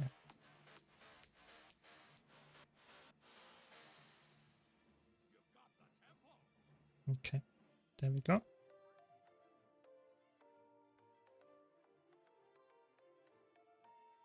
The teleports happen on a timer and they already start. The first attack that the Veil Guardian does is the teleport. So if you know this, you can just after that always be ready for that. Yeah. But of course that's something that you have to learn first when counting the timer and stuff. Ooh, Mirage and a Power Soul Beast.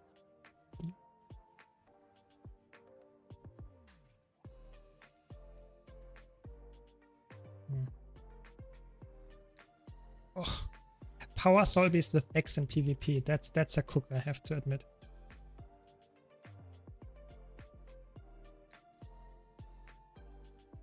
I will stomp here just because this is a Soul Beast and it's a Ranger, therefore has the very broken downstat skill. I don't want to get the self-resurrect here from them. And the buzz also, yeah, the sound also lets you know when to actually use or dodge or go out of it. But it doesn't tell you when actually you have to move out. You know, it just didn't hear the sound, but sometimes you are not standing in it in the first place. But yeah, it's true. I mean, it can help the yellow border and stuff. But like I said, it's just something that you will learn to get actually going. Oh, come on. And you just have to get more experience on that. Where is it? Yeah.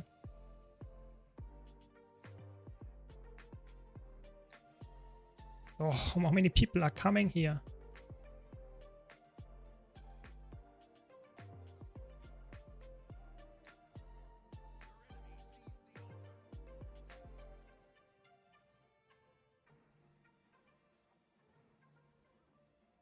Okay, we got them.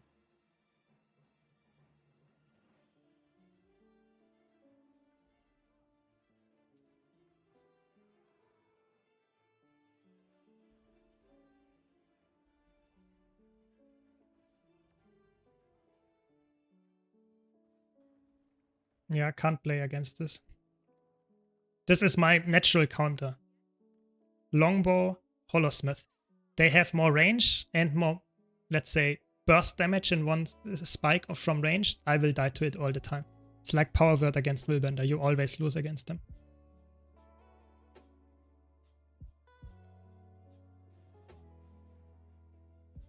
But I mean, the cook with the River's Relic is actually working out quite well here, I have to admit. Oh, this is...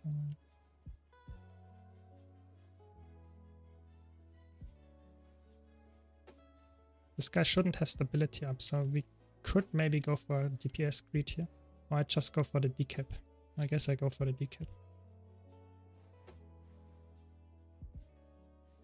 I mean, they could still come back. My team is trolling here in mid. Or close to mid, I guess. This is the Soul Beast. So I will just go for the decap, and then I will just go for the far decap again.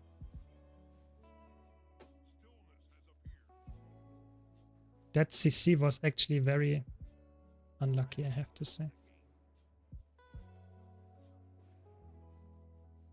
Oh, come on.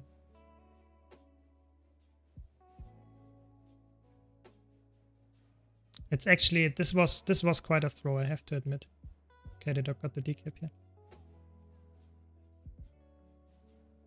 Okay.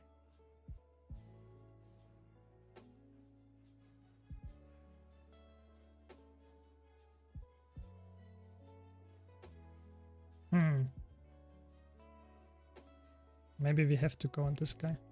We have to get a kill here. If we get a kill, then we are in a good spot. But if we don't... Okay, we have it. I will just try to kill him. Nice. Now we force the cap. And we should be fine. Okay, my team won far. That's it. Anyway, very good. The add-on that I use for the mouse cursor is called Blish Hut, and it's the Blish Hut mouse cursor add-on. Yeah, that's just how it's called.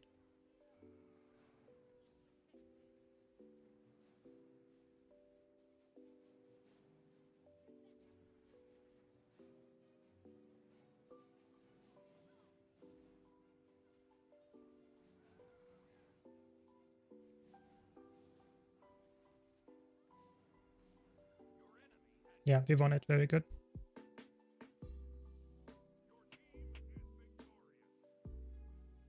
But I can also show it. Oh, again. It's called, where is it? Mouse cursor. This one. That's the add-on. This bug is so annoying. Okay, so now we wanted to do a raid tier list. So let's do that. Give me a second to set up.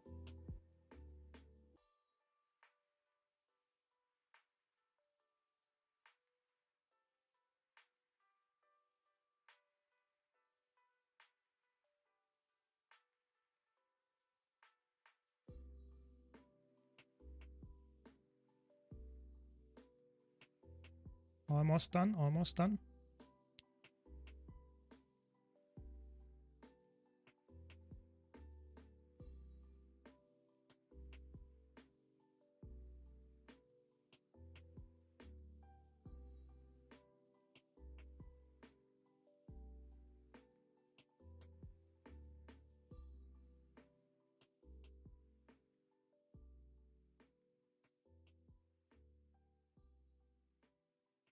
Okay. So then we need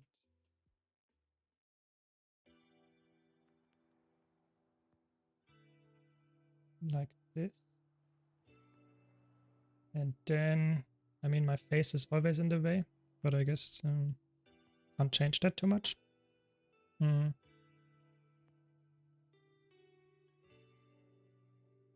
Maybe like that.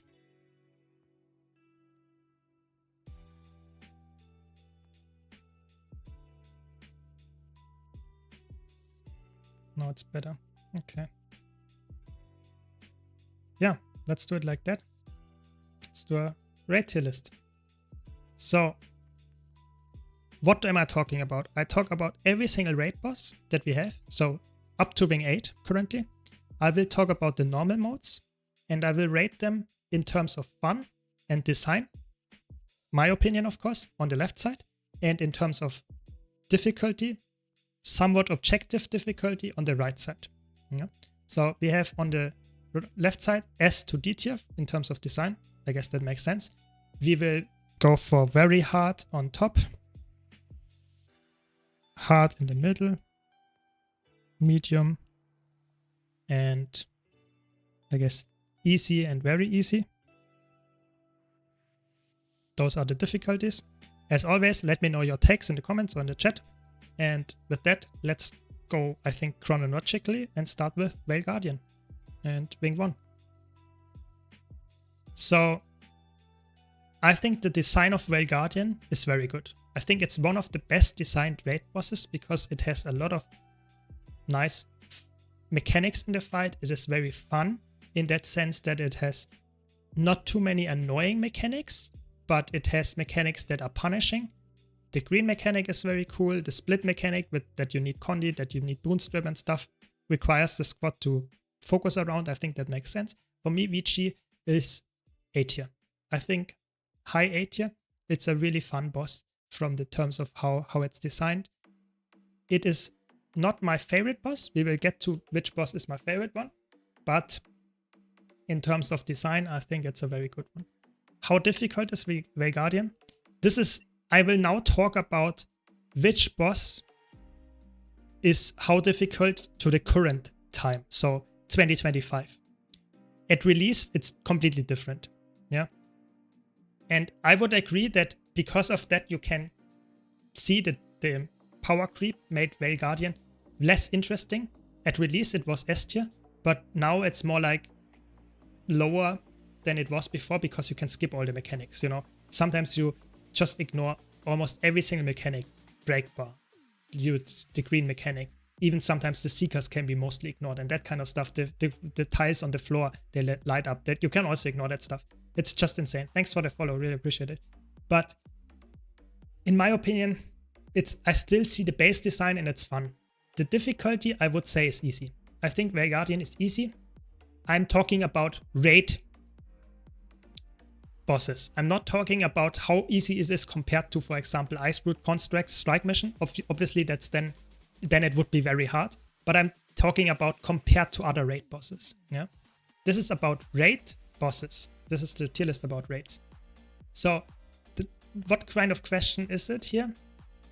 In the terms of difficulty, I would say it's easy because you can ignore so many mechanics, but you still have to set up your squad. So, but that's for the case for most, let's say, raid bosses that you have to have a nice squad. I think that's the exactly. I will mention the power on raid, the power and Condi thing as well. So, Veil Guardian is requiring you to have at least, I would say, 1 or 2 or 3 Condi DPS to actually do the split phase. Otherwise, it's impossible. But the boss itself is actually heavily power favored because you have split phases. That's the first thing. Second of all, you have a boss that is not moving a lot if you have a tank that knows what they're doing. And the last point that's actually very underrated is Veil Guardian has a lower than average toughness. So that means power damage is actually affecting it higher than a normal boss. And therefore power damage scales with it way better. So it's one of the most classical designs why power damage on this boss is actually really, really good. We are talking about normal mod raids. Yes. So that's why Veil Guardian, power, if you are not dedicated Condi damage dealer, Power is this by far the superior choice. You will sometimes more DPS than in your benchmark in the first phase because you have the, so to say, lower toughness than average on the boss. It's really, really crazy. Yeah. So it's a power boss. Then we have Spirit's Woods. I would say Spirit Woods is very easy. It's also not that exciting. I don't like it too much. It's very boring. Maybe it's D tier because it's so much rating, so much time-gated stuff. It's not really an encounter in that sense. I don't like it. What can I tell you? It's just the voice that you have to kill and the points that you have to cap. I don't like it. It's just explaining the mechanics that you then ignore in Gossiville. So I think you can vibe to that. So you could put it in easy because you can actually vibe to that. I saw that happen. But yeah, I don't know. I don't like it that much. Let's rather talk about the next boss. I think Gossiville is, for me, from the difficulty, very easy as well. I think it's easier than Guardian for sure. You can ignore a lot more mechanics. Even when it came out, you could ignore the mechanics already. So I think Gossiville, from a design perspective, it's very fun to play as a DPS because you can just use it as a golem for the most part. I think from a design perspective, it's C tier. I think it's because you can ignore most of the phases, it's very bad. I actually don't like it in that sense. If you would have higher health pool, if you had to do the updraft mechanics, I think it would go into B tier because it has multiple things that are actually quite interesting. But at release, it was already so that you don't have to do the updraft mechanics. So I think it's just the design is lackluster in that sense. I am not a big fan of Gossiville in that sense. I like it, like I said, as a DPS player because it's like a golem. You can just create your DPS there. But from a design, it's not that fun. I have to admit, it's just not that fun. Let me quickly update my thing here. My description for the stream. There we go. And Sabetta, last Wing 1 boss. I think Sabetta is by far the hardest one in the bosses we encountered yet. I think it's still not very hard because it's a very... Oh, we also wanted to... Gossiville, I also want to mention it's a power boss. So you can play Condi there, but with the ad phases and stuff, you typically want to play power there. You get punished with the retaliation damage from the boss at some point, but if you have a decent healer, that's not a problem. So power boss, again, very favored because it doesn't move a lot, or it shouldn't move at all. So very meaty, power favored. Yeah. Then we have Sabetta. Sabetta doesn't move at all, but you have some mechanics where you have to move. You might avoid some attacks with it, and you have to do cannons. I think Sabetta is it has an interesting mechanic. I think I like it with the cannons and that you have to do the flamethrower stuff. I actually like Sabetta from a design perspective a lot. And I think it's currently still a very decent boss because you have to learn it. It's not, you still get punished even with power creep. That's why I would put it in medium. I think Sabetta is medium from the difficulty, but it's, if you are having let's say experienced players, you don't even have to be very experienced, just experienced, then this is a golem as well. You can ignore a lot of the cannons and you can just rely on your healers for most part, and you can just burst it because it doesn't move. Sabetta stays on the same spot all the time. So it's really, really easy to kill if you know what you're doing and have a decent group. But I still like it for that matter because has interesting mechanics. So I think mechanics that you can ignore because you're experienced is something different than mechanics like Gossiville that you can ignore just because the damage was never meant to be that high. So I think that's a difference there. So I think that's my take for Wing 1. Sabetta, you can play power or Condi, whatever you like. It's more like power is again very good there, but it's also Condi is okay because she doesn't have too many phases or ads that you have to kill. And if you go for cannons, of course, power is better. But again, all those three bosses are not really, you'd have to play power or Condi. You can play both. But VG is obviously very important that you play power if you want to get the highest damage number because you actually get the negative armor on that boss. Yeah, so. Okay, let's go to Wing 2. We have Slossathor. So Slossathor, I would put in medium as well. I personally would put it in easy, but how many groups are actually dying to it is actually insane. So I put it in medium because you can kill your group with the poison, and the shake can kill the group. I think it's just a very known pack killer, as Echo Fox points out. I think it's just very, very known for that, even though it's not a really challenging boss. I think it's, again, this is one in particular, this is a power boss. This is a boss, it has a lot of phases, a lot of break bars, need a lot of CC for that one. And every time the condis just are not that crazy good. Maybe you can, I don't know, maybe you can put it in hard if you really think so. Maybe Boring Guy, you're right here. But I feel like the boss itself is, if you have knowledge about how to deal with the mechanics, you can solo this boss, you know? I don't know. I feel like maybe it's hard, but I don't know. But we will get way harder bosses later. I think I wouldn't put it in hard. I think this boss is actually quite easy if you have decent players. You don't have to be crazy good to actually make this boss a choke. But I don't know. Yeah. I mean, if I play support Chronomancer, you can ignore one of the mechanics because I completely negate one of the mechanics. The shake, if I jump inside the boss with, how is it called? Distortion, there is no Condi Cleanse necessary anymore. Just because of this, you know. I don't know. I feel like, and the healers are so power crapped if you have some pulse. I don't know. If I play healer on this boss, it actually gets really easy because I can do 3 of the 5 mechanics of the boss alone, you know. But I know what you're getting into. If you have a pack and you're playing DPS and no one knows how to deal with the mechanics, then it gets actually quite hard. Yeah, I think it's medium because you need some people that actually do the slap links, people that actually don't die to the poison fields, because if you do die with the poison field, you actually wipe your group very likely. So that's a little bit annoying, but other than that, I think it's an easy boss. So I think it's, I don't know, somewhere in medium. And I think the design, I like the design. I like the design from Slothosvar. I think it's an interesting design. I think I might put it in A tier. I think it's, for me, an A tier design. I like it. It's not very crazy good, but I like the just general design of the boss. I think it's fun. It's my take.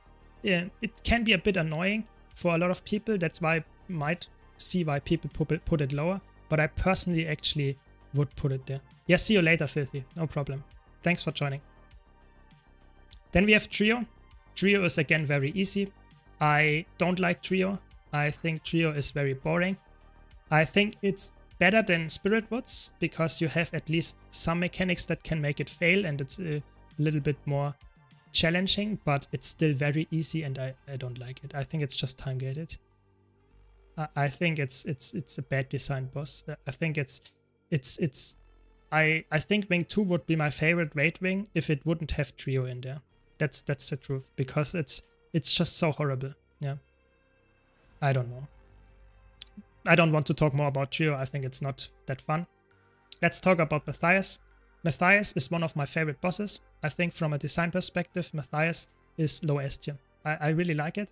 It's a boss where you have not a lot of phases. That's why Condi builds are very nice there. You don't get punished for playing Condi there. And that's the important part why people play Condi there. 2 things. First of all, you have to split a lot. You have to deal with mechanics a lot. So range is favored. So typically power builds are melee. So that's not that good. The boss moves a lot. And second of all, and that's another thing that often is forgotten, is that the sacrifice that happens periodically takes a lot of power damage. And if you apply Condis to it, it will tick down, and the Condis are a little bit slower ramp up. So you can burst the sacrifice with Condis, but it takes longer until they actually make it die. So that means that you actually are better off if you play a Condi build than if you burst by accident, I hope, your party member with power. So typically I would say this is a Condi boss for multiple reasons. Yeah, I like it. I think it's an interesting boss design. It has cool mechanics. I like the boss because it has a lot of attacks. You will see the pattern in all of the bosses actually. I like bosses that have less mechanics, more attacks. I like bosses that have attacks that you have to avoid. That you have to look at the boss, it does an attack, you dodge it, or you avoid it, or you negate it. I like that. I don't like where you have artificial mechanics that you have to do. So if you have to just artificially, for example, like, I don't know, we will get to that, but there are mechanics that are just artificially there to enhance the difficulty of the fight, but the boss itself doesn't do them, so I don't like that. I like to have an attack that you have to dodge or something. So Matthias has a lot of that, and I like that. That's why it's an S tier. It's low S tier, but still S tier. The difficulty, I would say, is actually nowadays also medium. It's not... Back in the day, it was quite annoying because it has so many condis and so many knockdowns and stuff, but nowadays it's actually also quite nice. So I think that's just... I think those are medium with pucks, but if you are in an experienced group, they are very easy. So just saying, everything in raids is in normal mode is actually not very hard. You know, even the very hard stuff is not like it's unplayable. I'm just telling you that for most people that start out raids, those bosses are harder than the lower ones. That's just how I would sort it. Yeah. Okay, so you also need reflect. That's a little bit annoying. I don't like bosses where you have to have a specific kind of thing in the boss to actually make it work. But I think it's still very nice. I like it. You can't play it with only Reverence, for example, because of that reason, or you can with the Relic, but it's just, I don't know. I think it's fun anyway. Next up, we have Escort. So Escort, I think the design from Escort is actually fun. I like the design that you have to escort an NPC and you can speed it up very hard if you know what you're doing. And it's very fast. I have a hot take. I think Escort is actually B tier. I like Escort. Yeah. Yeah, don't play Corrosive Poison Cloud. Please don't play it on Matthias. That's the grievous of grieving in Matthias. Please. Escort is also, I would say, Escort is easy if you have someone that does the towers. The towers are very helpful if you can speed them up. And if you don't know what you're doing, the towers can be really annoying. But I think the design of Escort is really fun. You can speed the NPC up with super speed. You can even negate the walk one-shot attacks with blinds. So it's really cool what you can do to actually make Escort work. Of course, Escort is favoring power damage because you have very small health bars of the enemies and then just kill them faster makes more sense. So that's all I have to say about Escort. Then we have KC. KC is again very easy. I think it's a very easy fight. It is, I don't know, there is not a lot of happening. There are some mechanics that you can or have to do depending on how much DPS you have, but it's not very punishing. Most of the mechanics with the power creep nowadays is very easy to ignore or to just skip them. I think the design of KC, however, is actually quite decent. I like the design. If it wouldn't be that power crept, I think the design is quite fun. The boss itself doesn't do that much damage or that many attacks, but the mechanics are actually quite interesting. They are quite new. They are not that, you know, reused all the time. I think that KC is for me B tier too. I would say KC low B tier. I actually like it. It's okay. Then we have Twisted Castle. I think Twisted Castle is actually, depending on your group, I think it's easy or medium from difficulty, depending how fast you can do it. I almost always am the last person standing at Twisted Castle and running up to the door. I don't know. Everyone else is always dying or GGing. I don't know. So I feel like it's depending heavily on the group that you are with. The difficulty is therefore, I would say, just easy most of the time. But if you have a bad group, it's difficult or medium. The design itself is very fun in that it's very unique, but it's also very annoying. So I think because it's that annoying to do, I think it's for me C tier, but it's very unique. So if you just go about the uniqueness, about the, you know, it's some kind of maze that you have to go through, I think that's actually very interesting. Not a lot of encounters have that, but it's not like a boss, so that's why it's in C tier. I don't like it that much. And then we have Sarah. Yeah, Sarah is an interesting boss. I think Sarah would be one of my favorite bosses if she didn't have the split phase with the gliding in between. I think the gliding is so annoying and so unnecessary. It's just a time gate and you actually lose players all the time and you have to reset them because they are just too bad to glide. So I think that makes Sarah actually, I don't know. I think it's maybe medium as well. But I don't like this that you have to do so many mini games to actually fight the boss with the Bloodstone shards. I think on the main platform it's okay, but the other ones are very annoying. Also in the beginning of the fight, the pre-event is annoying. I think this is making Sarah for me into B tier, low B tier, because maybe Maybe C tier. Because it has so many annoying mechanics to actually bring it there. I don't like that. Yeah, I think the tank is doing the only job. Everyone else is just there and doing DPS. Everyone else is just doing the, I don't know, DPS, and that's it. I think Sarah is, for me, it could have been an A tier boss if they would remove the minigames, I think. But the minigames make it very annoying actually to fight Sarah. Otherwise, I think it would be a cool boss. Yeah, but it's just how it is, you know. I have to rate it how it is and not how I would like it. So that's why it's there. Yeah.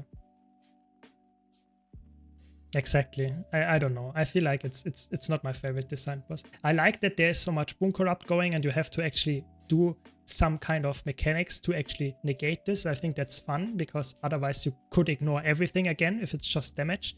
So I think it's punishing you for not doing the mechanics correctly. I like that, but I don't like the minigames. Then we have Kern. Yeah, Kern is also very easy. Nothing to say about it. It's a very easy boss.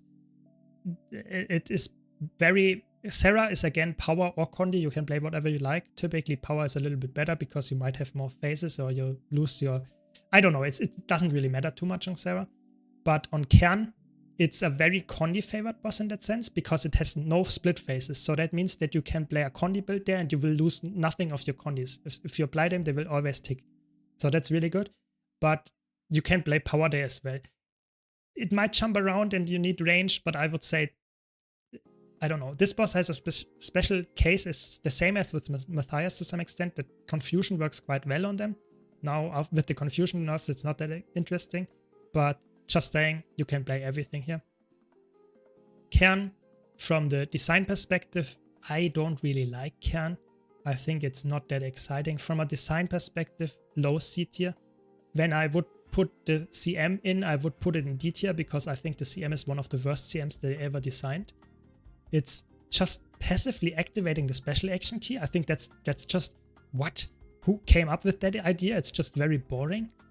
So I feel like Kern for me is very... I don't like Kern. I like to fight Kern on a DPS because it's like a golem, but I think the mechanics of the design of the fight is just very bad. There is nothing really happening in that fight. It's I don't know. It feels... And most of the attacks are not even happening. It's not about skipping them. They just are not happening because the DPS is just killing the boss before the boss comes into a phase where it would do some more attacks. It's actually insane. I think whoever designed this fight was not really aware that DPS is in the game. You can also solo this boss, so I don't know. It seems like a bad boss. Then we have Mo. In normal mode, it's completely a joke. It's easy. It's crazy. I think the design, when you look at CM, I think the design of Merced Overseer is actually decent.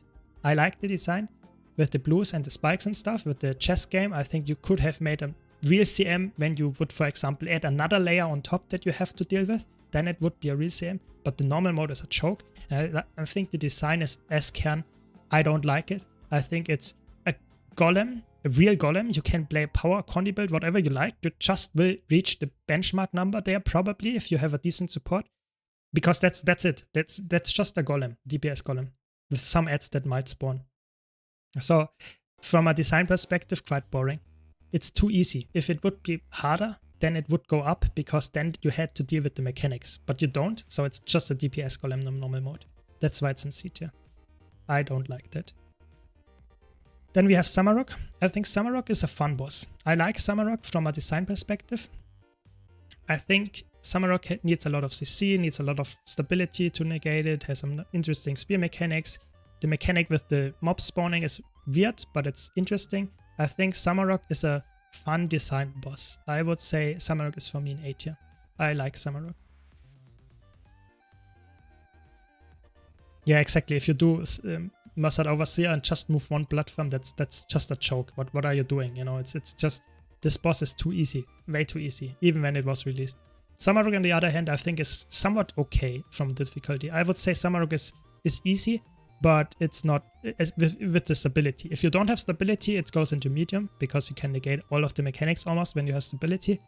But I like Samarok. I think the design is fun. I think the challenge mode is also fun. I think Samarok is a good boss.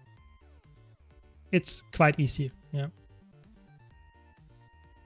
Yeah, I agree. I think the CC mechanic and the healing is a little bit annoying. It makes the boss easy, and you can also GG the last 10% to skip the break and that kind of stuff. I think that the boss is a little bit too easy from a design perspective, but it's quite fun from how it's designed. The same I would say goes for Demos. I think Demos is a very fun boss. I would say it's medium because you need a hand kite.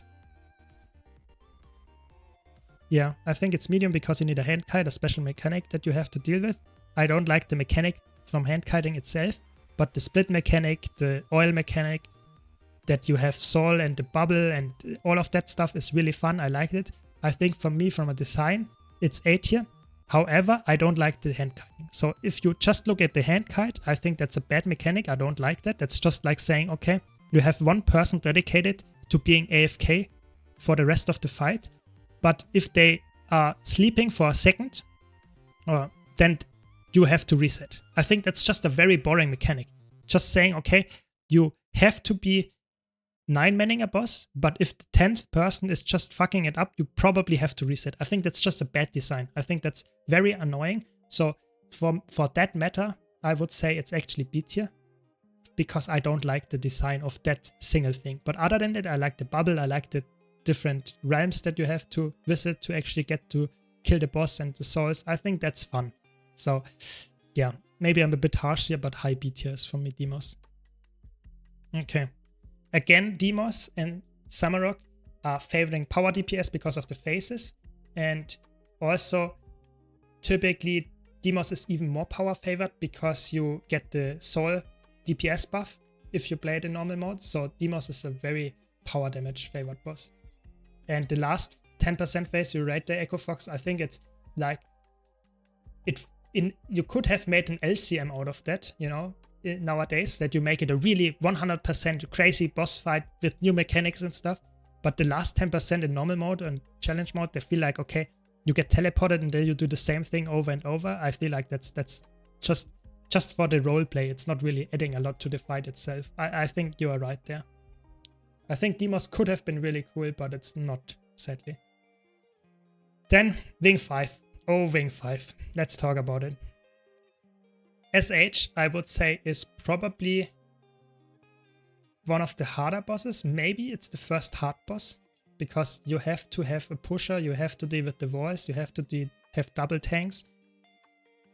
You have to CC. I think it's quite punishing if you do it. I think it's only hard for some people. Yes, that's true. Maybe that's bringing it in high medium tier, because you actually on a DPS you don't have to do anything. But I think I think it's for the people that have the responsibility. It's actually quite it's not hard, but you have to know what you're doing. If you fail, you have to reset. Yeah. I think from a design perspective, SH, I don't know. I like the pushing mechanics. It's something interesting that you have to deal with. The walls are also quite interesting. I'm not saying it's a very cool mechanic, but it forces you to move. I like the platform shrinking mechanic. I think overall I would say it's a B tier boss for me. I think it's unique in a design perspective, but the boss itself is not that fun. I like it that you have to do the tank swapping. I think that's also very fun. I liked it a lot actually. So I don't know. I think it's okay.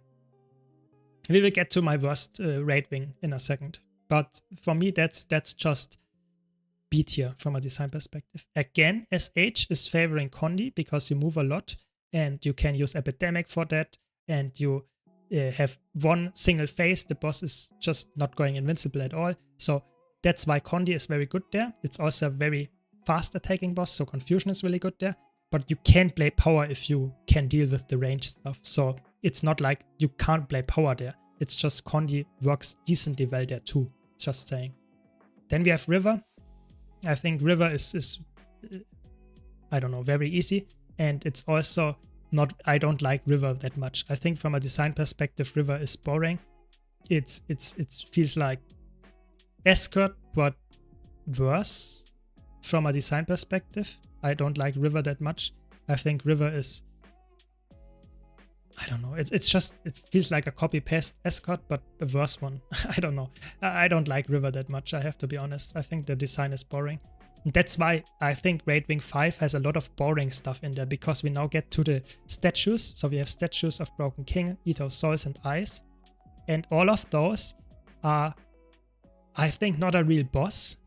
If they were a real boss, it would be a really cool fight, but they are not a real boss. They are made some kind of pre-event to Doom, and I think that's annoying. I don't like to have a very long encounter that is not a real boss. That's the same for Trio, that's the same for Spirit Woods, and I think the statues are the same. You can split, and then it actually gets really exciting if you split and do all of them at the same time, but they don't. I think the Broken King fight is annoying, but it's quite easy. Yeah, I would put it in easy, because you can deal with the greens and stuff. It's really easy. The statues Eater of Souls one is actually medium, I would say, because it's actually the hardest green mechanic. It's harder than Doom. They previously made Doom with those mechanics, and it would have been way harder, that you have multiple levels where you can fly when you are in the green form. So that's actually insane, but that's not the case here. So I think it's just medium from difficulty. And statues Ice, I think, is not very difficult if you know that with the CC locking, but other than that, it can be really annoying. I don't like it that much. I think it's easy. Maybe it's medium or easy, those two. When it comes to the design perspective, I think all of them are interesting, very unique in what they do, but they are annoying, and that's why I don't like them. They are all annoying because they have some kind of time gate, they have some kind of annoying thing that you have to deal with. It's unique mechanics, yes, but they are very annoying to do. And that's why all of them go for me into B tier, because they are unique. If I would just rate them for how much I like them, just without ignoring the design, I would put them in C tier, because they have so many mini games, so many things going on that are just very annoying to do. And you can actually fail them as well. So that's the part that I don't like that much. It's like a pre-event that you can fail, and then you have to do the whole thing. It doesn't feel like that good. I'm not a big fan of statues, but it's very unique, and I think the design of the things is actually cool. I like the design, what they are thinking about it. I just think they would have been way better off if it would have been a real boss that you have to fight, and you get a real reward for it, and it has a little bit more health. I think that would have been better. That's why it's in B tier. And then we have Doom. So what can I say about Doom? I think Doom in normal mode is hard, because there are 5 people that actually, possibly 5, maybe 3 people that have to do stuff. All the 3 greens are very important, and if one of them fails, it's a reset. So I think that brings it into hard, because people have to understand how that works. You have to do the bomb mechanic, you have to do the kiting mechanic, the tank has to move correctly. So Doom is hard for pucks if they don't have those roles filled. If you're DPS, Doom is very easy. That's the truth. And I also think Doom CM is heavily overrated how hard it is, because you just have to look at your screen, and if you see something running, you just move away from it. But it's just a take on that. Doom is, again, not having any phases, so a Condi fight is actually Condi build is actually very favored here, because you have to move around a lot, and you might not be in melee all the time. So range builds are very favored here, especially if you're going for kiting and stuff as well. So that's why this is a so-called Condi boss as well. From the design perspective, I think Doom is a very interesting boss. I like the design from Doom. Yeah, sorry, boring. Sorry. I didn't want to roast anyone here. Just think the Doom CM fight is actually really fun in the design perspective, because it's not adding something that is really hard to deal with. It's just adding something that a lot of people struggle with, which is to move while you do your rotation. You know, a lot of people say, oh, I'm doing my rotation and I can ignore everything, because that's how Guild Wars 2 works most of the time in PvE. But a lot of times, when you add something that you have to avoid, that you have to just move away and have to make a little bit of a predictive thinking before it actually happens, like in PvP and World vs. World all the time, in PvE, that's just not often the case. But this CM actually adds that. That's why it's so interesting, because normal PvE players that are just playing normal modes all the time have difficulty with that most of the time. But if you send in a PvP player, they will just play the boss as if it's normal mode. That's just the truth, and that's the interesting part here. I think that's why Doom CM is so fun to me. And I would say Doom is for me A tier. I like Doom from a design perspective. It has some gimmicky mechanics, but it's overall, I think, a fun boss with the soul split and stuff. I think that's a very unique mechanic. So I would put it in A tier for that matter. Then we have Conjured Amalgate. That's one of the worst bosses when it comes to how it actually plays, because of you having the construct thing, and that means that you can't target it very easily. For example, Dead Eyes Mark was a problem in the past and that kind of stuff. So I think from a design perspective and how you deal with the shields and that kind of stuff, it's a very gimmicky fight. I don't like the fight. It has a lot of you don't fight the boss a lot, that you fight more the mechanics of the boss. I think for me it's a C tier design. It's also not that hard. I would put it in easy. It's favoring power builds because it has so many phases. I just think it's a C tier boss for the most part, yeah. I'm not a big fan of it. Also, the CM is not that fun. I think overall, I think Conjured Amalgate is one of the worst bosses from a design perspective.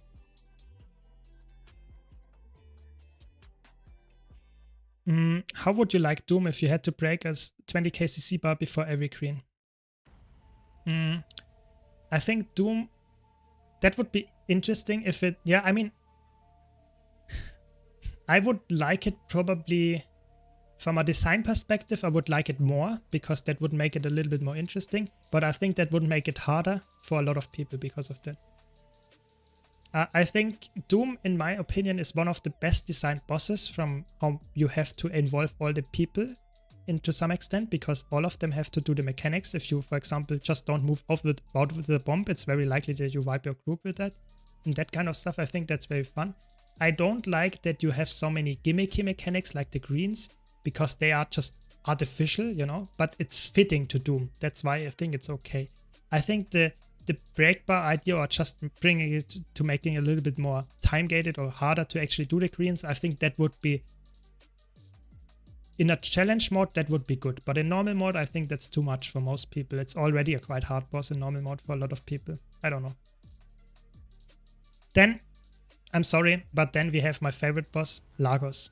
That's a hot take, I know. Lagos is one of the best bosses because it has the split thing that you have to do 2 5-party groups. And it's the coolest thing is that this boss has a lot of attacks.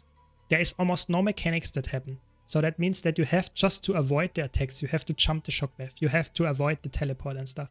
I think that's really fun. I like this kind of boss. And it's also very cool that you have to do it in tandem, so that you can't have one subgroup that does way more DPS than the other one. And the teleport can be kited too, yeah, that's correct. I think Lagos is a very cool fight. From a design perspective, really fun. Of course, it's power grabbed now as well, but from a design perspective, I really like that design. That's just my take. I know not all people would agree with me on that, but I like it. From a difficulty, I would say Lagos is not that difficult. Lagos is medium, I would say. You can ignore a lot of the mechanics now with the power creep, or make them way easier, but it's in challenge mode, it gets more punishing, but in normal mode, it's not that hard. I think I agree with you, it's too forgiving because you can get hit by so many things and you can even fall down and it doesn't matter in normal mode. So I think it's very forgiving in that sense, but I think you still have to do and kill the bosses and avoid most of the attacks, otherwise you will still die. So I think I really like the Lagos thing, even especially in challenge mode. I would say it's really fun because you get more punished and it's a little bit more under pressure. Yeah. Then we have Kadim. I think Kadim is the first very hard boss for one single reason, is that you have to have so many special mechanics. You have to have the kite, you have to have tank in the later phases, multiple ones. You have to deal with the pylons, or with the things that give them Kadim boons. You can also ignore it with the Spellbreaker bubble, but yeah, just saying, I think it's very hard in what you actually need to know about the fight to make it work. And I think it's also, with the lamp and stuff, a little bit annoying. I think it's it's just I don't like the boss because it's like one person fights the boss and 9 people fight the rest of the arena. I don't like the design of that, and that makes it very hard.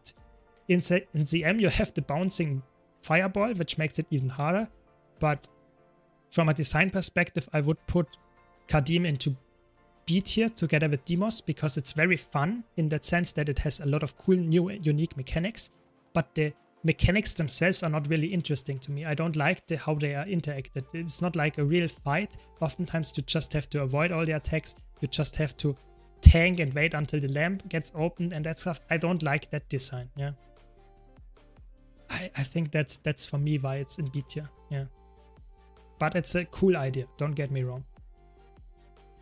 Then we have Gate. I think Gate is very easy, obviously. And Gate is also D tier. I don't like Gate. It's just an annoying pre-event. It's not real boss in that sense. It's just annoying. I wish we could skip that. Also, Kadim is favoring power builds because it's a lot of phases, a lot of small ads that you have to kill. It's not a typical Condi boss. You can play Condi there, but it's more typically power favored because it has so many phases and you can stand for the most part melee when the boss is actually up. So yeah, power boss. Yeah, then we had Gate. Then let's talk about exactly. If you play Condi in Wing 6, it's typically not very recommended. Most people don't do that for a reason. Yeah, because power is just superior with all the phases and you can stand in most of the bosses all the time. So why would you play a ranged build? It's not necessary. Then we have Adina, Wing 7. I think Adina is interesting. I like the design of Adina. I actually like it a lot. I think Adina is A tier for me because we talk about the earth wall, about the earth hands, about that you can fall in the sand. I think it's too easy. The challenge mode is the real challenge because it punishes you for placing your pylons wrong. But in normal mode, you can actually solo it. So I think it's a nice designed boss, especially in challenge mode. I like it. But from terms of difficulty, I would say it's definitely easy.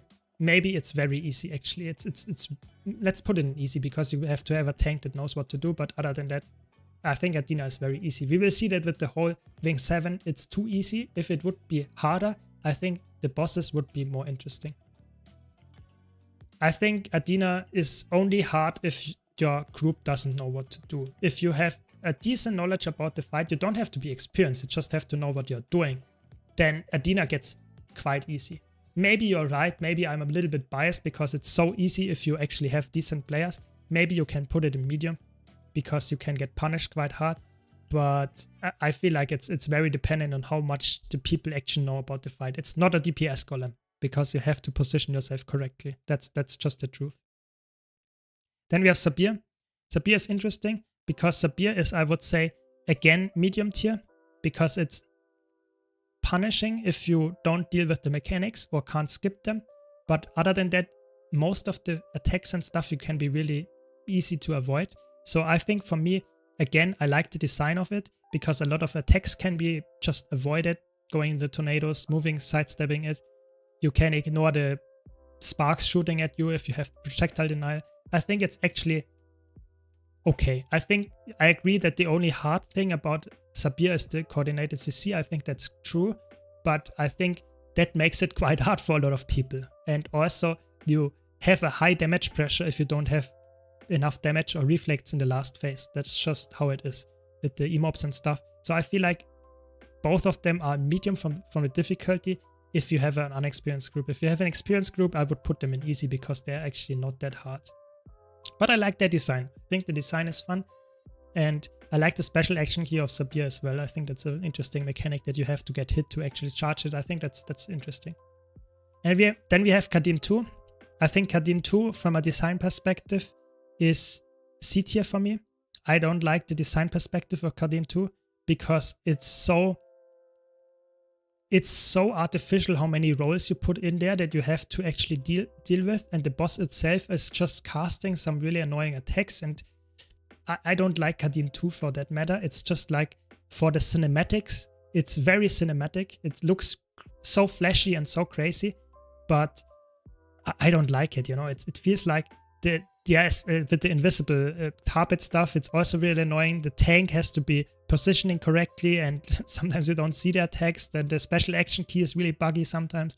I don't like it. I think Kadim is too enhanced to make it so that you have kiters, you have a special tank and stuff. I think that's too much. I don't like the design of that. I think the attacks and stuff would be cool if it would be more involved, so that it's not just added on top of the real boss fight. And let's not talk about the challenge mode, because that's even worse. So from a difficulty, I would say Kadim 2 is next to Doom from difficulty, because you have to have the kiters, you have to have a tank. That's making it harder. But if you have people that know what to do, it's actually not that hard. So just saying, all of those bosses are very easy if you know what to do. But I'm just saying, for most people, Kadim 2 can be quite annoying to actually deal with. Thanks for the follow, by the way. Really appreciate it. And then we have the new wing, the new Raid Wing 8, with Decima, Ura, and Greer. So we also have to mention that Kadim 2 is not favoring Condi or Power. Both of them work there. But the kiters have special roles. They need to have a little bit of healing baseline in their kit. So typically you play, for example, Deadeye, Scourge, maybe even Mirage or something like that, that can heal itself a bit. So, or Virtuoso, those kind of spots. So the pylons there, not the kiter, the pylons there. So it's not like a real Power or Condi boss. You can play anything there. It doesn't have that many phases either. So yeah, it's medium. You can play anything there, but typically you can't stand directly in the boss because of the carpets and the tanking mechanic. But still, yeah. And we were talking about Wing 8. So Wing 8 starts with Greer. I would say, yeah, Rival Mech will come soon. 15th of April will be Rival Mech, and that will be the maybe a piling kite, maybe, I don't know. Probably, I don't know. But it will be a absolutely broken build. So you will see fights with 8 Rival Mechs because it's so easy in trainings, because it's so good. Okay, Greer, I think from a difficulty perspective is not that hard. I think Greer is low medium tier, maybe easy tier depending on who you ask, because it's just a health soak. It has a lot of health, but that's it. And it doesn't have a lot of mechanics. I like bosses like that are just very attack driven, but it's also quite boring. The telegraphing is horrible on this boss. I don't like it for that matter. I think it's also, I don't like bosses that are just very tanky. I think I would put it in B tier for that matter. It's just very tanky and doesn't do a lot. It's just, it's very annoying to fight. Yeah, I don't like it. I put it highly in B tier because I think I like bosses that have a lot of attacks that you have to avoid. That's fun, but I don't like it that it's so, I don't know, just made annoying. It has a lot of boom corrupts and it's just doesn't feel that great. On the other hand, we have Decima. I think the design of Decima is really fun. I like Decima design, that you have to hide behind the lightning rods. You have to do the CC. You have to think about the sparks and collect them. I think it's a very cool mechanic that's very fitting to a electric power-based boss or something like that. I think that's fun, but it's also a little bit gimmicky. So that's why it's in low A tier for me. From a difficulty perspective, I would put it in medium as well, because you have to have someone that deals with the mechanics, but that's about it. But I think it's okay.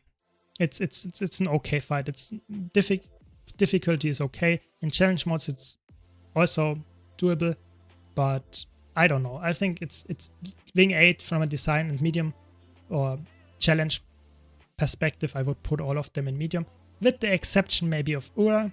I think Ura is, in normal mode, actually quite easy. I have to be honest. I think Ura is very easy. It's just needs CC and one or two people that deal with the bloodstone shards and or alternating between them. So I think Ura is quite easy. It's probably easiest of those three, and that's because it's stripped down from the LCN. So I think Ura from a difficulty, I would say, is similar to Samarok to some extent, because you need a lot of CC and that's about it. Yeah, the Ura Geyser mechanic is you just CC them and then they are gone. That's how it works. There are different CCs or different geysers that spawn, but all of them can be dealt with CC. Yeah. From a design perspective, I think Ura is very boring. I don't like the design of Ura. I think it's very boring. You can see that if you rate the challenge mode or the legendary challenge mode, it would go higher because it has more mechanics that you have to deal with, but in normal mode it's very boring. It doesn't have a lot. And all of those fights, Grier, Decima and Ura, don't really favor power or Condi, but power is typically better because you don't have a lot of stuff that is actually necessary. You can play Condi because you have to split a lot, especially in challenge mode and stuff, but it's not like you have to play Condi or have to play power. All of those three are fine. Ura is actually fun because it doesn't have any phases, so power can be really good. Condi can be really good there because it doesn't have any phases, but I don't know. I think the idea of Decima is the most fun, but I think all three of them are okay, especially if you look at the challenge modes. But they are, for me, a little bit too tanky to actually make them really fun. I think I like a really fast-paced playstyle. I think Grier, for example, has, I don't know, so many HP that it's actually just a big target and it's just annoying. Yeah, I don't know. I don't like it that much. I think that's for me my take on the matter. Yeah, I would leave it like that. I think this is probably my tier. Let me know if you have any comments on that. If you would change something drastically here. But I think that's, at least the difficulty should be somewhat objective, I hope. But of course the fun is obviously very, I don't know, it's very subjective, I would guess. Yeah. So, have you done Ring 8cm already? So, I have not yet, sadly. I don't have a group right now. That's the sad truth. Okay.